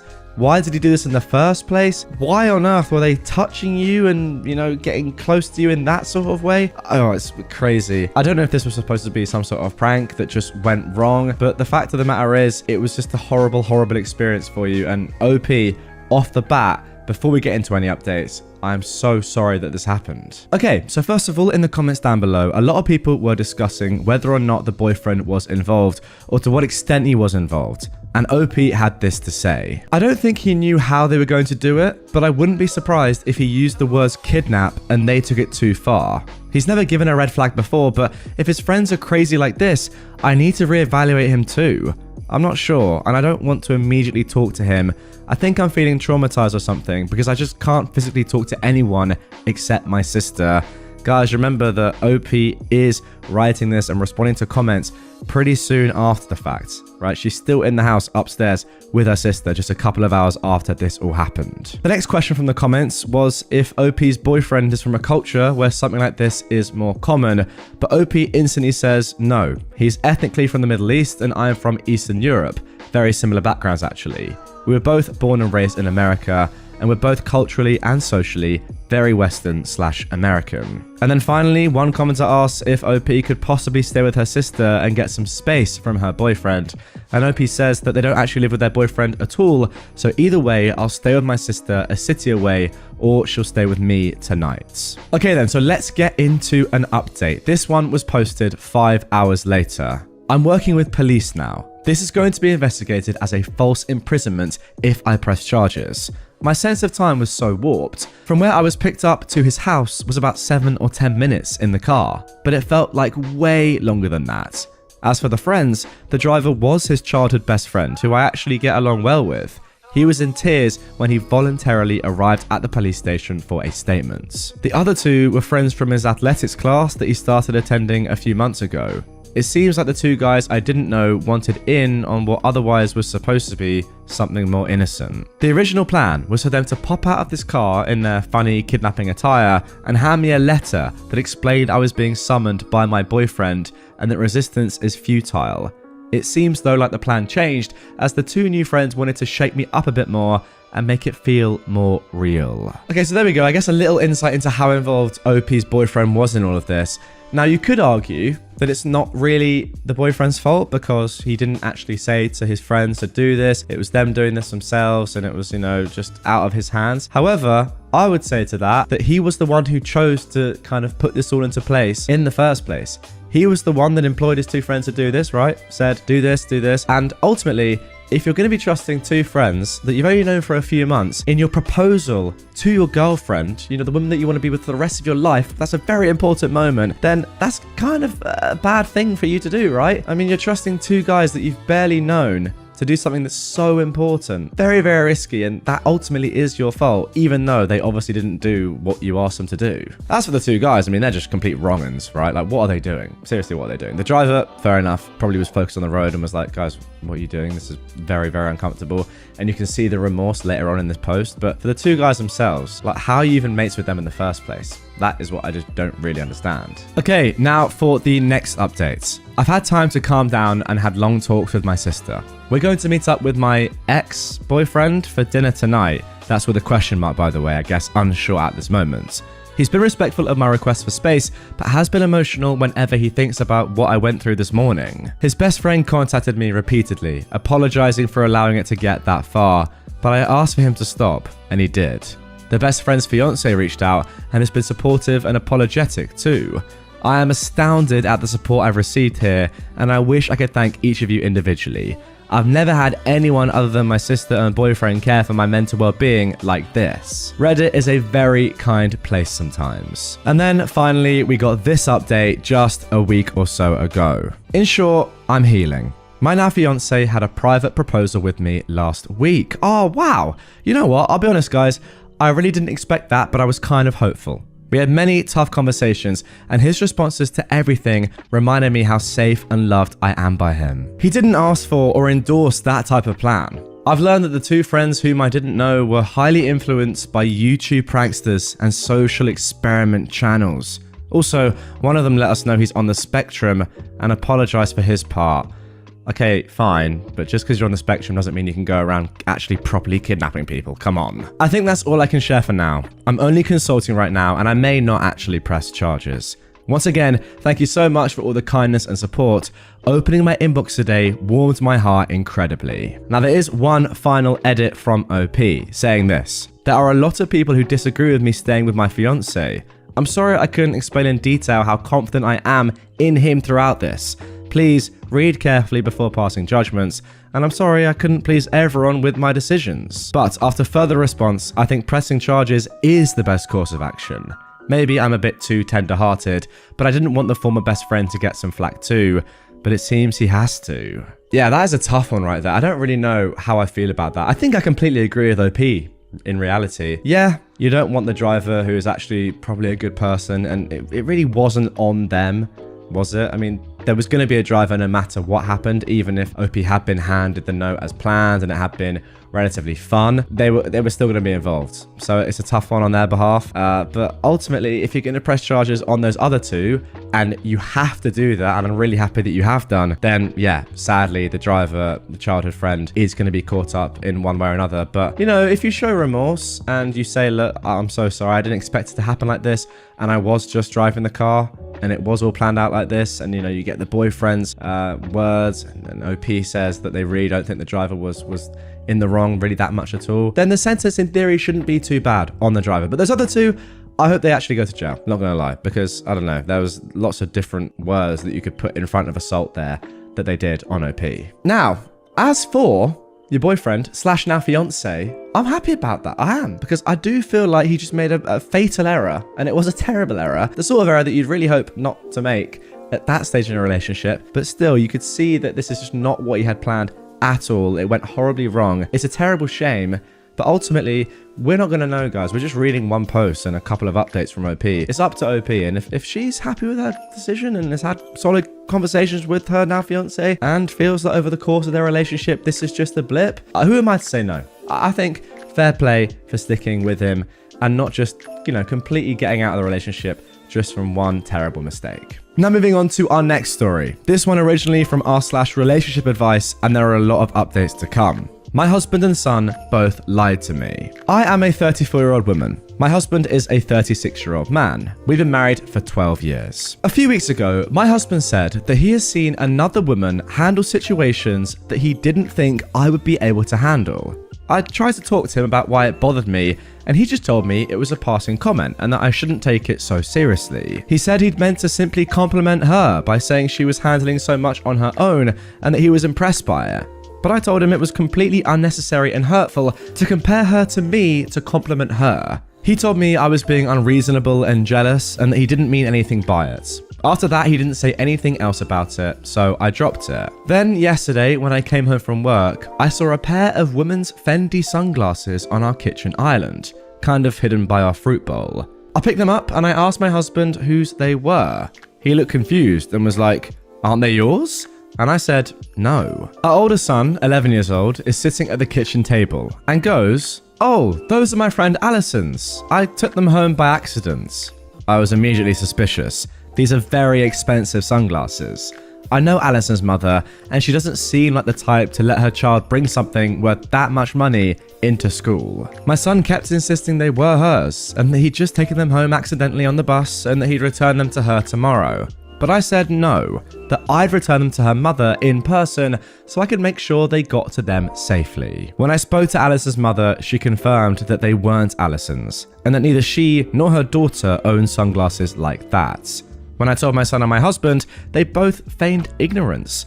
My son went from saying that he could have sworn they were Alison's to, well, maybe not, maybe I don't know whose they are. And then my husband said that he does remember taking the sunglasses out of our son's backpack when he was getting out his lunch stuff. My younger son, who is 9, just came home and recognized the sunglasses.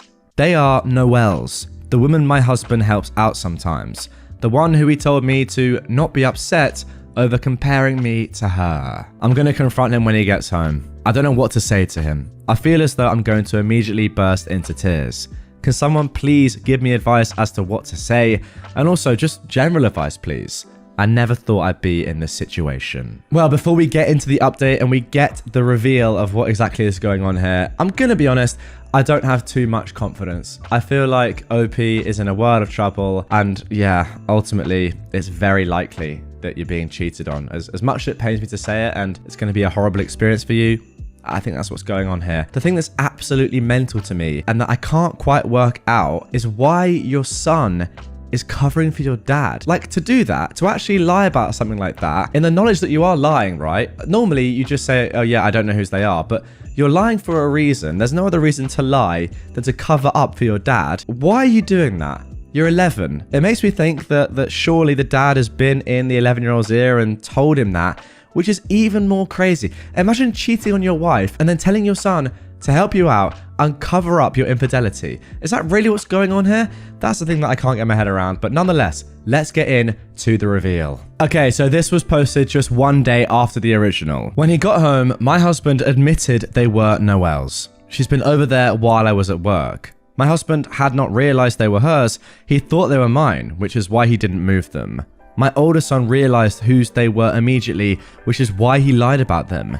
He knew I was about to find it all out and was trying to cover. My younger son recognized them because apparently they've gone with Noelle numerous places on my husband's days off while I was at work.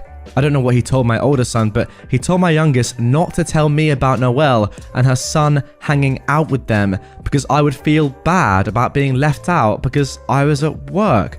What the heck? I returned the glasses to Noelle, who seemed horrified. She was under the assumption I knew about their hangouts. I asked her why she thought it would be okay. She looked really confused and told me why would I care if we were separated anyway. Wow. I told her we absolutely were not separated. We were very much still together. Apparently, my husband told her we'd not been together except for cohabiting and co-parenting for months now. I confronted my husband with this information and he didn't deny it. He apologized but said he had developed feelings for Noelle, but didn't want to risk our marriage until he knew if they were true feelings or just attraction. He left the house. Noelle wants nothing to do with him because now she knows the truth. He lied to her as well, and she is furious. I'm speaking to a lawyer today. I'm not going to speak to him again except through lawyers since I don't have anything else to say to him. And that right there is the definition of a modern day rat. Simple as that. Sorry. But it's true. You can't just be doing that. I'm sorry, it's actually so crazy that I have to laugh at that sort of stuff. Let me just try and, see if I want to cheat on my wife with this woman. But I'm not entirely sure if I want to lose the guarantee of having sex with my wife and the comfort of that relationship until I know for sure that I can have a new one. So we're just going to do this as like a kind of like a free trial, You know when you sign up to Amazon, you get a 90-day free trial, but you don't have to actually pay any money. I'm going to do this with Noelle for a little bit, but I can always just go back to my wife if it doesn't work out. Oh, actually, no, I do like Noelle. Are we gonna jump ship? Nah, let's just do both for a while and lie to both of them, and then eventually get found out, thankfully, and both of them have left, which is good, because that is what, this guy deserved to have happened to him. What an absolute disgrace of a man. Now, you know what? I thought about it. As for the 11-year-old kid, that is just a tough position to be in. I don't blame him at all, actually, because you're 11, you probably want to keep your parents together, right? That's the done thing. You're not really thinking, you're 11, right? So you're probably just gonna make up a lie or whatever and try and keep the peace. Don't blame the kid, completely blame the dad. And again, OP and Noelle, because you were lied to as well, I'm very sorry that you were put in this truly awful situation. I'm leaving my boyfriend over a prank. I'm still a bit shaken up, so if this doesn't make much sense, I apologize. I am an 18-year-old woman, and I've been with my boyfriend, who is 20, for almost 2 years. I moved in with him last August, and things have been pretty rocky. My whole life, I've struggled with my mental health, specifically depression, anxiety, and SH. I've been clean for a while though. I also have a history of trauma, but I don't need to get into that. I made sure my boyfriend knew this when we started dating because I wanted him to be able to nope out of the relationship if that was too much for him to deal with. He assured me it wasn't an issue. He never really seemed to get the whole mental health thing though. He'd make comments saying stuff like depression is just spicy sad and people with trauma should just get over it. He also thinks that only veterans can get PTSD. I've tried explaining things to him, but he just brushes me off, so I do the best to ignore him. Recently, he started watching couple prank channels on YouTube, and he started pranking me. At first, it was just small things like putting way too much flavor in my water or salt in a bite of my food. I laughed it off, it didn't really bother me. But then he started jumping out and scaring me. That kind of stuff really affects me sometimes because of my PTSD, and I tried to explain that to him. He would apologize, but then do it again the next day. I was getting annoyed and frustrated, but I tried to let it be. Things escalated last week when he put some noisemakers under the toilet seat in the middle of the night. I woke up to go to the bathroom and sat down.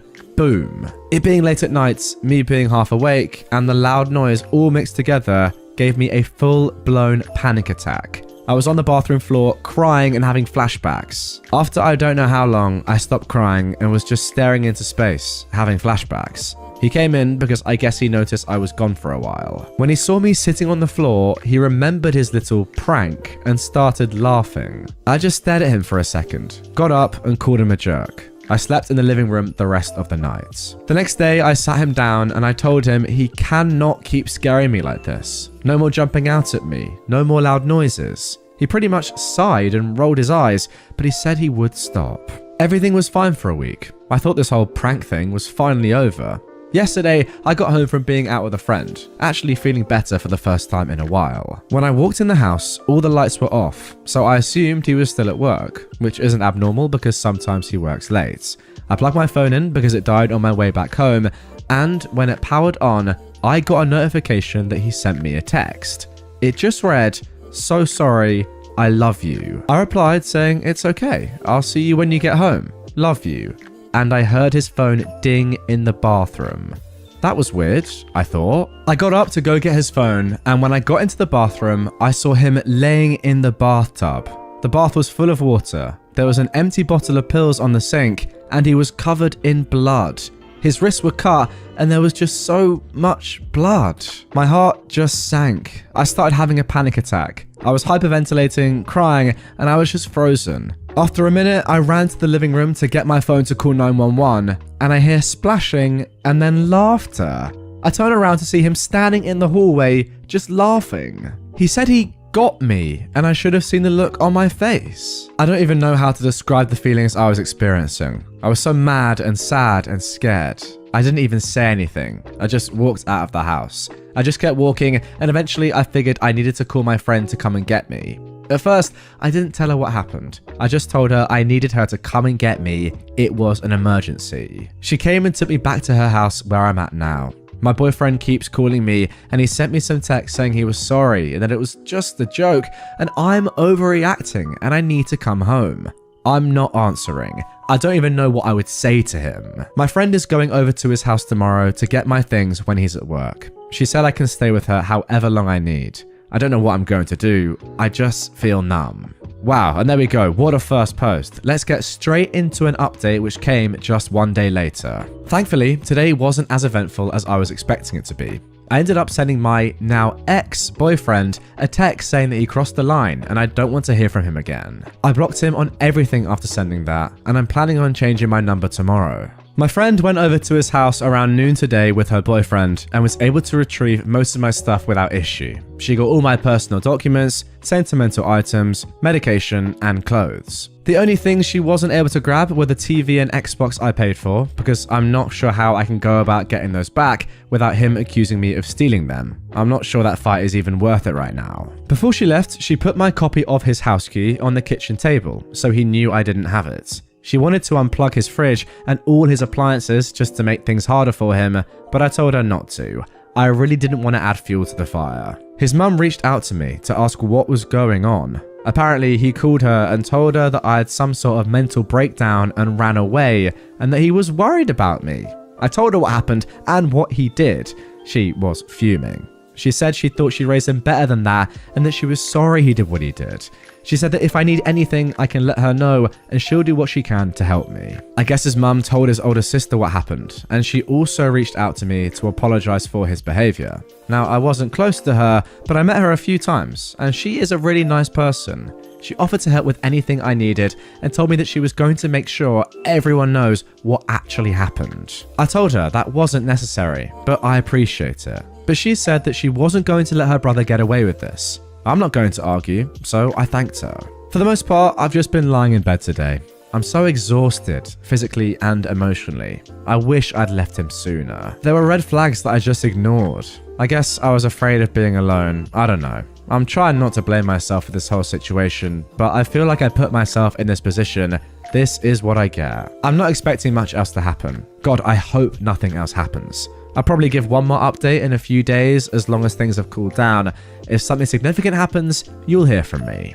Thank you all for your kind words and your advice. It's very much appreciated and definitely needed. And as of the time of recording, that is the last update we've had up to this point. I guess there's not really too much more to come, right? OP's broken up with him. That really, I hope, should be the end. Now, I can't help but agree with your last point there, OP. I saw some red flags right off the bat. I mean, literally in the second paragraph of this entire thing, when you said that your boyfriend doesn't get the whole mental health thing, it's something that is so pertinent to your life that you've tried to explain to him, and for him not to get it, you just can't be a match if that is the case. I'm sorry, he just can't. Not to mention the fact that he's then going on and doing these ridiculous pranks in the full knowledge, by the way, that you suffer from PTSD, anxiety, depression, etc, etc. Yeah, from that moment, even the first initial pranks, you probably should have been like, what's this guy doing? Let's get him gone. But, you know, you've given your reasons. You didn't want to be on your own. I get it. It's a tough spot for you. But my word, thankfully, you got rid of him very, very quickly after he did that ridiculous prank. And for those listening on audio, I'm doing, you know, air quotes here. What has happened to the whole pranking scene? I mean, thankfully, the pranking scene on YouTube did seem to die a few years ago, with ridiculous pranks like that one somehow going viral and getting crazy views. I think the word prank has been lost in translation over the past 10 years or so. Used to be fun and funny. Now it's, oh, look, there's blood everywhere and I might be dead. But it's just a prank, bro. Yeah, very, very strange. Let's carry on. Okay then, now for our next Best of Redditor updates post. Am I the jerk for leaving my boyfriend and his friends behind after agreeing to be the designated driver? I am a 33-year-old woman, and my boyfriend, who is also 33, of 4 years, is a big football fan, and he has a tradition of meeting up with his high school friends at a bar for Super Bowl every year. It's often the only time in a year he gets to see some of those friends because they're busy with their families and life. I don't like football, so I'm happy to be able to drop him off somewhere, have an evening to myself, and pick him up when he's ready to come home. He tends to go hard with the alcohol when he's out with this group. Last night, my boyfriend texted me that he was almost ready to be picked up, so I headed to the bar. He wasn't as ready as he made it seem, so I ended up going in and sitting down with them while everyone finished their round of drinks. He was pretty drunk, and he started getting handsy in a way that I wasn't comfortable with out in public, so I politely asked him to stop. I didn't want to make a scene, so I leaned in to whisper in his ear, asking to stop. He got angry though, and whispered back, "You should consider yourself lucky that I'm going home with you. I could go home with any woman here if I wanted to." He couldn't, but he's always been a dreamer. I was taken aback, as he's never said anything like that to me before. I get he was drunk, but still. Anger set in, and I excused myself as if I was going to the bathroom. I ended up leaving and texted him to let him know I left. Unfortunately, he'd arranged for me to drive 2 of his friends home too. Wouldn't have been an issue, but he also hadn't communicated that with me. Instead of calling an Uber or taxi like I assumed he would, one of his friends called his wife. The wife had to wake their toddler up to go and pick them up. Sorry, that's even more dumb. What am I reading? My boyfriend was furious when he came home, and still is this morning. He slept on the couch, and we had an argument before he left for work. He says I embarrassed him by just up and leaving. He vehemently denies saying what he did, doesn't recall getting handsy, and insists he wasn't that drunk last night. I also got an angry text from the wife saying I was a jerk for leaving them drunk and stranded, forcing her to wake up her toddler to go and pick them up. She also had a vague passive-aggressive Facebook post calling me out. Now I'm questioning whether I overreacted. Maybe I should have just brushed off his comment because he was drunk and followed through on the commitment I made. I just felt so disrespected by what he said after I asked him to stop doing something that was making me uncomfortable. So, am I the jerk for leaving my drunk boyfriend and his friends stranded after the Super Bowl? Okay guys, before we even get into the update, I have to give my thoughts because there is absolutely no way, for so many reasons, that you are the jerk in this story. I mean, that's just 100%. It's not even up for debate. It's so not up for debate, I don't even know if it's worth talking about. What I actually want to focus on is who is worse. Your husband for making those disgusting comments and then being upset that you left after you told him not to make them, or his friend for calling his wife to go and pick them up in the middle of the night, waking up the toddler to go and do it when you have just said you could have got a taxi or an Uber. Like, which is worse? And then also the wife being angry at you for not doing it rather than at her husband. I don't know. Okay, fine. Obviously, your husband is worse. But still, from their perspective as a group, surely you just get a taxi, get an Uber, like split it. It would be so cheap. I don't get it. If there's an Uber available, you get an Uber. You don't call your wife. That's just weird. Especially in the knowledge that you have a toddler at home. Are you really going to expect your wife to come and pick up loads of drunk guys? Bring the toddler with her? Because you can't leave the toddler alone at home. Yeah, I mean, logic's gone out the window here, clearly. Okay then, just 5 hours later, OP posted this. thanks for everyone's feedback, responses, and stories. To answer a few common questions and comments. First, he's never said anything like he did to me before. He can push my boundaries from time to time, but has always respected them when I've said no or stop. We've had a really solid relationship up until this point, but this has left me with a lot of questions. And I, for one, personally, guys, I'm not going to have the comment of, oh, he was drunk. You know, you can say weird things when you're drunk, fine, but that is like bordering on harassment. I don't care what sort of state you're in. You can't say that. And then also denying that you said it to a sober person, it's just not going to go down well. He doesn't go out often, but when he does, he usually binge drinks, especially with the group last night. He reverts to high school frat boy mode. Nothing wrong with that, in my opinion, by the way. The only problem is if your behavior then becomes like it did. This was his high school group of friends that I have limited interaction with. I've got my group of friends, and then we also have our group of couple friends. I don't know the wife at all, except for a couple of dinners over the years. Truthfully, his high school friends aren't my cup of tea, so I don't interact with them much. Now, the reason I decided to just slip away and text him was because I didn't want to make a scene. After what he'd said when I tried to set boundaries, I couldn't predict how he would react. I didn't want him shouting or saying something else demeaning out loud, and he was very unpredictable last night. It seems the wife wasn't told the whole story. I did respond to her text with an apology and explanation. Went so well that she left me on red and has left a Facebook status up. Speaks more to her at this point. Yeah, I got the indication and the inclination that she also wasn't the nicest of people, just based on her reaction. I didn't know until I got to the bar to pick him up that I was also driving his friends home. In normal circumstances, it wouldn't have been an issue at all. A heads up would have definitely been nice, but I probably should have ensured rides were arranged for them before leaving. No, that's not your issue. I've decided to stay with a close friend for a few days to figure things out. My boyfriend and I have built a life together, but I'm not sure we can recover from this. I don't want our relationship to be contingent on stopping drinking or no longer hanging out with this group of friends, or the promise that it won't happen again.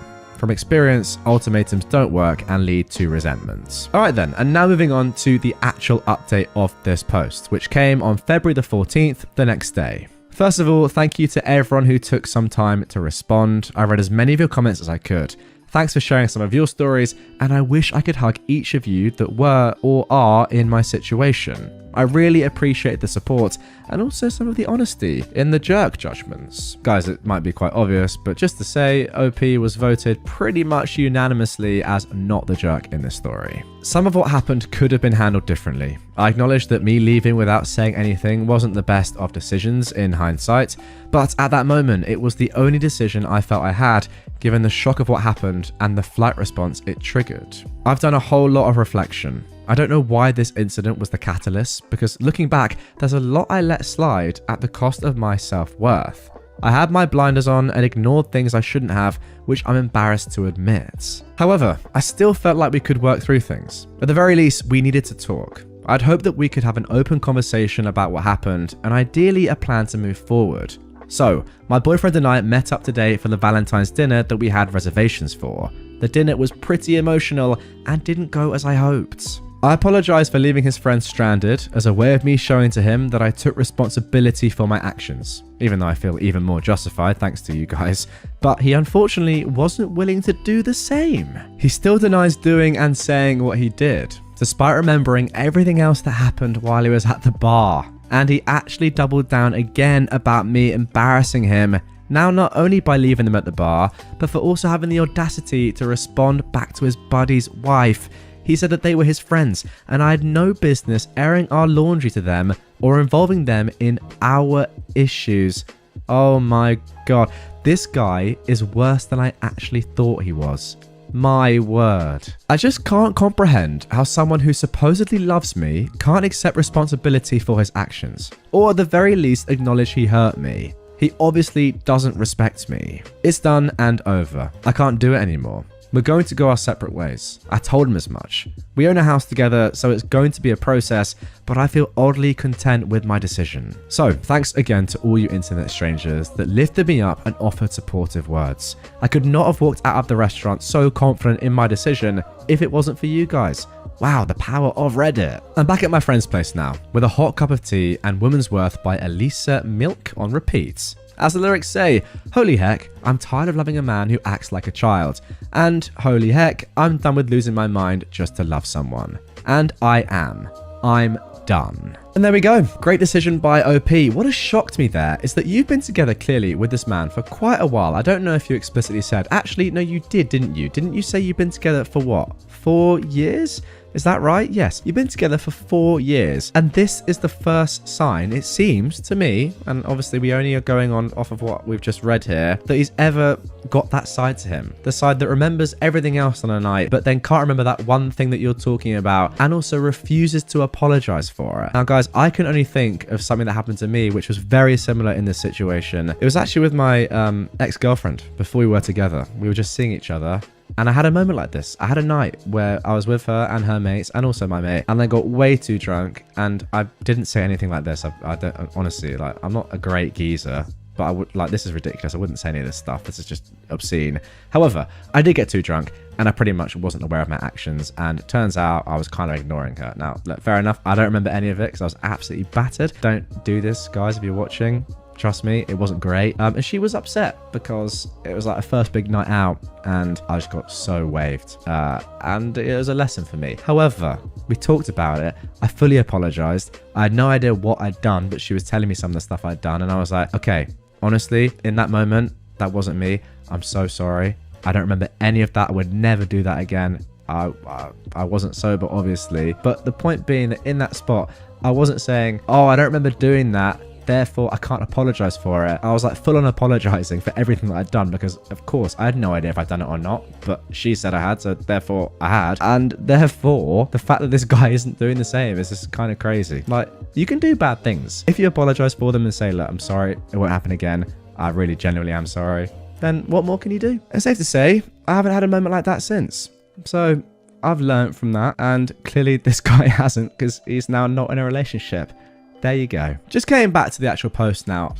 Just based on what I said at the start, I can't quite get my head around the fact that this is the first time that he's ever done something like this. I just can't see how that's possible. That after 4 years, this is the first time that something like this has happened, and it's to such like a drastic extent. Like, this is a pretty major incident. Not just what happened on the night, but the fact that he doesn't take any responsibility for it afterwards, and then even goes in on you. Like, you're the one apologizing when you never should need to, and he isn't. That's crazy. Maybe if you think about it now that everything's been and gone, as we saw in the first post, you'll think back to more red flags that could have shown themselves earlier, which you just didn't really clock, or maybe just didn't see as that big of an issue at the time. But looking back now, you're like, it all adds up. I mean, I at least hope that's what's going to happen, because otherwise, if somebody can just switch up on you after 4 years of being in a relationship, that doesn't fill me with much confidence, I will say.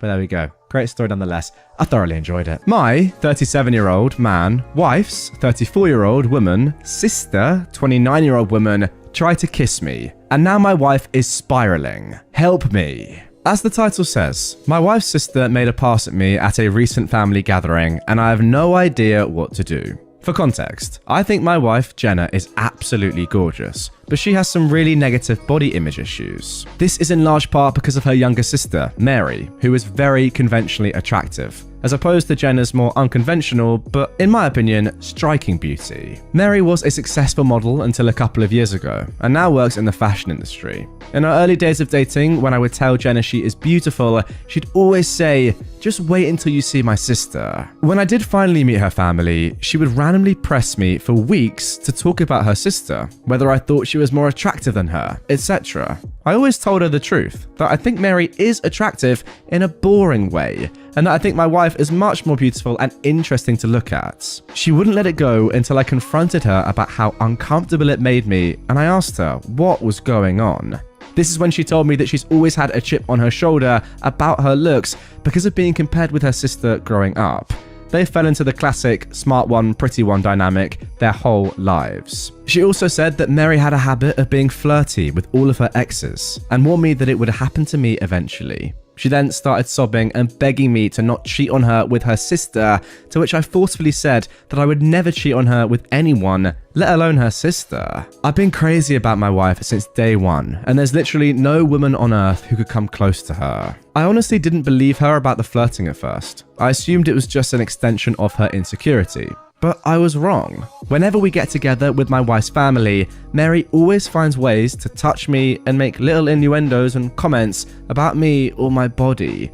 It's super uncomfortable for everyone, especially my wife, and I've called Mary out on it before. She'll call it for a while, but eventually started doing it again. It's been 6 years of this, and every time it happens, my wife is upset for days, and I have to do a lot of reassuring. So on to the current problem. A few days ago, we were at my mother-in-law's birthday party, and Mary asked me to help her grab some things from the garage. As soon as we walked in, she turned and pressed me up against the door with her whole body and started trying to kiss me. I immediately pushed her off and asked her what the frick she was doing. She started giggling and saying she was just doing what we've both been thinking, and kept insisting, "You know you want to." I told her she was out of her mind and ran out of there. I went straight to my wife and told her we were leaving. The whole ride home, she was asking me what was wrong. I wasn't sure whether to tell her because I knew how much it was going to hurt, but I also thought that Mary would probably try to spin it as me making a move on her, so I knew I had to just say it. I told her everything, and she cried the whole way home. For the last several days, Mary has been calling and texting my wife, doing exactly what I thought she would do,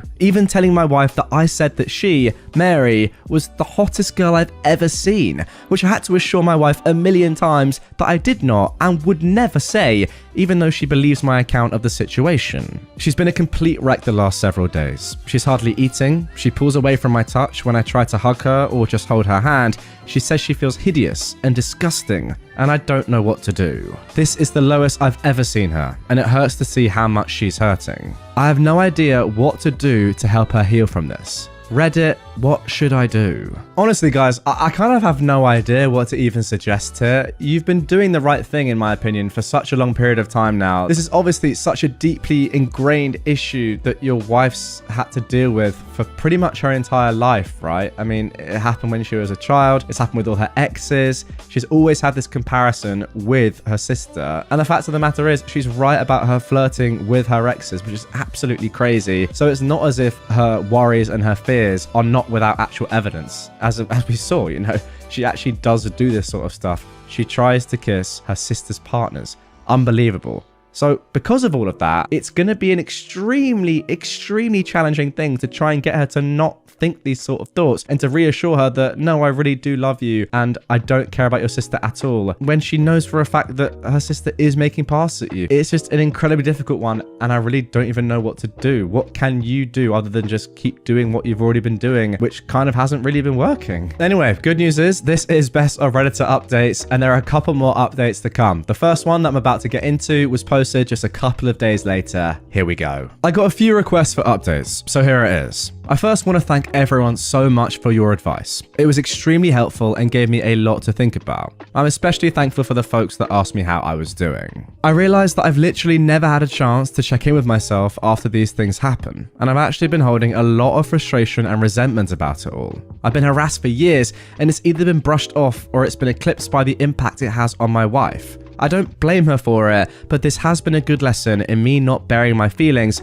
for the sake of others, even for her. I also want to clarify a couple of things that came up. Several people asked about how my wife's family feels about all of this, and I explained in a comment that her parents are toxic and treat Mary as the golden child. Even though my wife is a freaking neuroscientist, amazingly talented musician, speaks 3 languages fluently and another 2 conversationally. My wife and her family are seriously the only people who don't seem to understand how exceptional she is. I remember meeting one of my wife's family friends and talking to them about her research, and they said, "Oh wow, her parents just told us she works at a university." Whereas my parents literally introduce her as the family genius to everyone. It makes me so freaking angry to think about how her jerk family has stolen her shine her whole life. She's literally a Renaissance woman, but all they care about is looks and money. Some folks ask me why I would ever put myself in a situation alone with Mary, given everything she's done. I have no good answers for that, other than I never thought she would actually try to do anything. That possibility just didn't exist in my head. I realize now that I should have seen this would happen eventually, and that I should have been less concerned with keeping the peace, and more concerned with shutting Mary's trash down before it escalated to this point. Hindsight is 2020. Alright, I gotta jump in here quickly. I completely disagree with that. It's ridiculous to think that you're never gonna be in a one-on-one situation with your wife's sister ever, like what, in the next forever of your life. It's gonna happen eventually. You shouldn't blame yourself for doing that. And also, you were just being kind and helping out. That's not your fault at all. The situation was an inevitability. It's just a sad one. Anyway, on to the updates. The night I posted, I told my wife that if she wanted to try to repair her relationship with her sister, I would respect that, but that I don't feel comfortable being around her for the foreseeable future. I said, Mary has obviously been deeply jealous of my wife her whole life because she is a hollow, ugly person whose entire value has an expiration date, while my wife actually has substance. I said that I think her whole family is toxic and has done nothing but put her down her whole life, but that only she can decide whether she still wants them in her life. Wow, and that answers my question as to what you should have done. That is the perfect thing to say. Brilliant. I also told my wife that while I don't blame her for her emotional reaction, her insecurity is something that she needs to work on for our relationship to be healthy. What Mary did was sexual assault, and she's been sexually harassing me for years, but I've consistently put aside my own feelings about this problem because of how it affects her, and that has prevented me from getting the support that I need too. I told her that her reaction only serves to punish herself and me for her sister's behavior, and there's no reason to give her that kind of power. I also told her something that a commenter said that really resonated with me. The only people who have ever considered her second best are her and her family. Everyone else sees her for who she really is. I've got to say, OP, you are saying angelic words here. Every single letter is perfect. She was crying the whole time and agreed that she needed to go to therapy to work on her insecurity. We were able to find a therapist who specializes in body image and self-esteem issues to work with her individually, and we're looking for a couples therapist too. My wife sent a message to her parents and sister that explained exactly what happened and told them she would reach out to them if she ever feels ready to repair their relationship. We blocked all of them everywhere, but Mary has of course been spamming my family and our friends with nonsense, claiming I attacked her, that I'm a drug addict, I abused my wife, all kinds of BS that thankfully nobody believes. My wife is still down in the dumps, but I can see that things are getting a little better. She's eating and sleeping more, and she's cuddling with me in the mornings again, which is nice. Now I'm planning a surprise getaway for us this weekend. We're going to one of our favorite places, and I'm going to wine and dine her and try to make her feel like the goddamn queen that she is. I want to thank you all again for your help. You really helped me understand the severity of the problem. And again,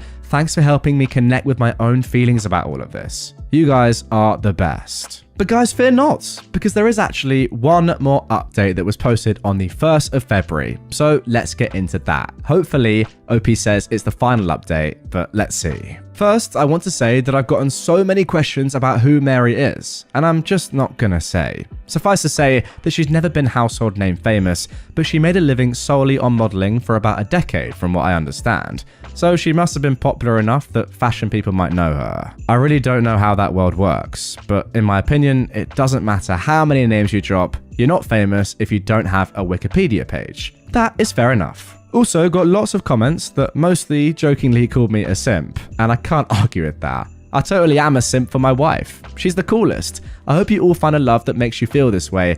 I completely agree. If you're gonna simp for anyone in this life, it better be your wife. That is fair enough. Okay, I think that's it. So here is the actual updates. My wife loved the getaway weekend. We had a blast, and by the end of it, she said she felt like herself again. For a few days after we got back, things were really quiet, so we were hopeful that Mary had finally given up, but I felt uneasy about it all. Many of you warned me that Mary would try to interfere with my work, and while I initially dismissed it, I figured I would reach out to my boss just in case. I've been working at the same company for almost 10 years, and she's heard me vent about Mary before, so I didn't have to explain too much. My boss just reassured me that she knows my real character and would let me know if Mary tried anything. As predicted, Mary did try to contact my boss a couple of days later, and the following is a recounting of what my boss told me. Apparently, Mary said that I needed to be fired because I was a predator, and she claimed to have proof that I assaulted her. My boss said that that was a very serious accusation to make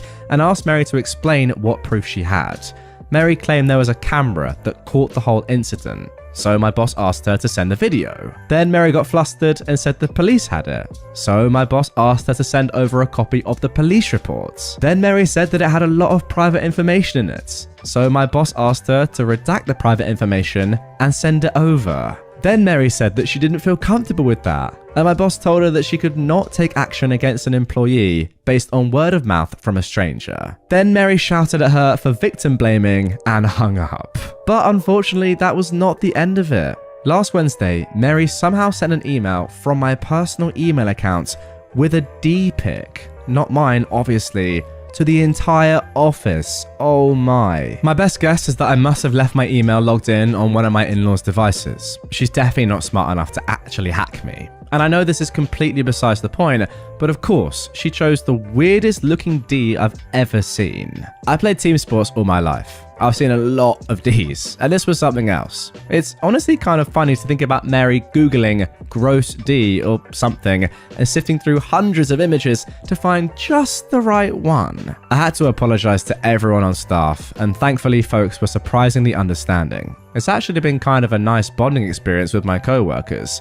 I honestly didn't consider myself to be super well liked in the office, but it feels like everyone has been going out of their way to be kind to me, and it means a lot. Anyway, at this point it was clear we had to escalate things legally. I really wanted to avoid it, but she forced my hand. My wife and I have a lawyer friend who helped us draft a cease and desist letter outlining her continued harassment and the material and emotional damage this is causing us. My wife then sent a message to Mary and my in-laws with a copy of the letter and made it very clear that we would pursue criminal and/or civil proceedings if her harassment continued. My wife's mum then called her crying and begged her to just let it go and leave Mary alone. My wife calmly explained that Mary is the only person responsible for this whole situation and that their parents have always enabled her awful behavior. She also says something that she later regretted, but I think it was pretty badass. Mary is going to stick you two in a nursing home and steal your money the minute she has the chance. And you deserve it. After the way her mum reacted, my wife is firmly settled on cutting off her family completely. This happened on Friday, and on Sunday, Mary's best frenemy, Anne, sent my brother a message on Facebook to say Mary is going to leave us alone and to please not sue her. I told my brother not to respond, then just sat and enjoyed the idea that Mary was out there somewhere, freaking out about the potential of having to actually face the consequences of her actions. It must be such a strange feeling for her. Since then, we haven't heard a peep from the grapevine. It feels like things are finally starting to go back to normal. My wife is starting therapy next week and will be starting couples therapy in a month or two. She wants to do some work on herself first. She's also taking a short leave from work to rest and recharge. I'm so proud of her for standing up for herself with her family and finally putting her mental health and well-being first. Thanks again for everyone who offered advice. This was a messy situation, but it definitely would have been messier without your help. And there we go, a great story with a pretty good ending, I will say. However, my immediate reaction to what I've just read there at the end is I kind of can't help but think that there's more to come here. Mary is the sort of person that hasn't really not got her way, it seems, throughout her entire life. This might be the first time in her life that she hasn't got the desired outcome that she wants. Therefore, I can't help but predict that she's going to come back into your guys' life in one way or another. It doesn't even matter if she's going to get sued or if the law's going to get involved or whatever. I just don't think she's going to give up that easy. I really fear for what she might do next. Get in the comments, guys. Do you reckon this story is done, or do you think it's just the beginning? I don't really know. One way or another, I really do feel like this is not going to be the last we hear of Mary, and that she may well end up in custody pretty soon. Today I effed up by telling my parents I was gay to avoid their arranged marriage proposals. So I'm pretty straight, maybe slightly bi if we count femboys. Let's get that out of the way first. I'm also an Indian American male around 26 years of age. I'd also like to clear up some misconceptions around arranged marriage. A lot of non-Indians seem to think it's literally your parents choose who you marry and that's that. But that's not really the case. Instead, it's more like your parents tap their network to find potential partners for you. If you like each other's pics, then you guys meet in person, and then you decide whether or not you want to get married. So basically, your parents are Tinder, and you get a meeting or two to decide whether or not you want to get married. It's not quite as bad as many of you think it is, but the whole process feels super rushed, and I'd rather date someone before I figure out if we're compatible or not. Anyways, my parents have recently been getting on my case about getting married. Apparently, I'm getting older, need to settle down, and give them grandchildren, or something like that. Basically, every time I see them, which is fairly often since they live close by, they have a new potential match for me. A picture of some new girl, and they ask me if I'd be willing to meet her. It's honestly super annoying, but I'm too non-confrontational to really put my foot down and say, I don't want an arranged marriage. After all, if I do, there'd be an argument, or at minimum, some interrogation about why I don't want one. Anyways, I was thinking of ways I could get them to stop harassing me about getting married, and the idea in the title popped into my head. I decided it would be a lot easier to just come out as gay than to explain why I didn't want an arranged marriage. My parents were fairly conservative, but weren't the types to disown their kids. And if I just said I was gay, I'd have a solid reason to not get an arranged marriage. I didn't like girls. So that's what I ended up doing last time I was visiting. They were showing me pictures of some girl, and I just looked at them in the eyes and said, "Mum, Dad, I'm gay." They got really quiet and awkward and asked me if I was sure, and I said yes. My mum told me they'd love me no matter what and to do what makes me happy. My dad was a lot more awkward and quiet, but later gave me a similar talk about he was a bit uncomfortable with the idea, but recognizes that times are changing and I should do what makes me happy. Overall, I did feel kind of bad because of how genuinely my parents seemed to respond to me, but I was happy with the result. They stopped giving me arranged marriage proposals and stopped showing me pictures of girls. That is until last weekend. I visited them as usual and was greeted by my mum, who was more excited than usual. She sat me down and pulled out a binder with a bunch of pictures of guys. Apparently, my parents had spent the last month or so looking for any and all gay Hindu Indian men who I could potentially marry. So now, I guess I'm dealing with the exact same rubbish, but instead of being greeted with pictures of cute Indian girls, I get to see pictures of gay Indian dudes instead.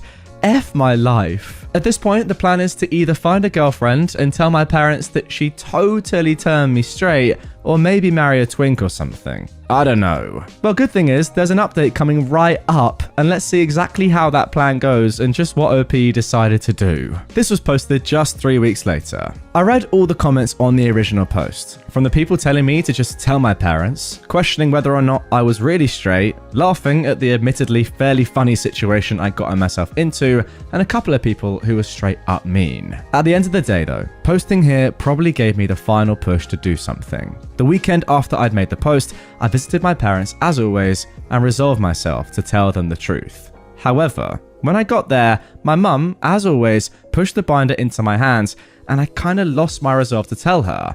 I decided to just play along. It was then that I remembered the people on this thread who made fun of me for liking femboys and questioned whether or not I was really straight. I kinda took that to heart and decided to look at the binder of dudes in earnest to see if I liked any of them.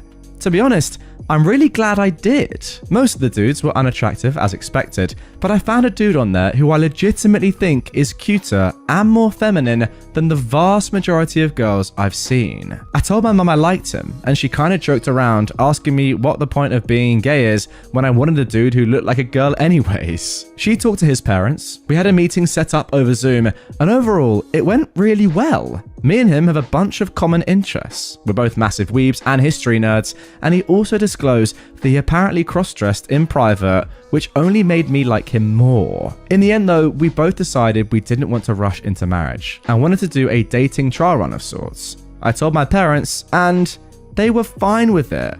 My dad literally just told me that as long as we have marriage as an eventual goal and don't have sex before marriage, they didn't mind if we dated.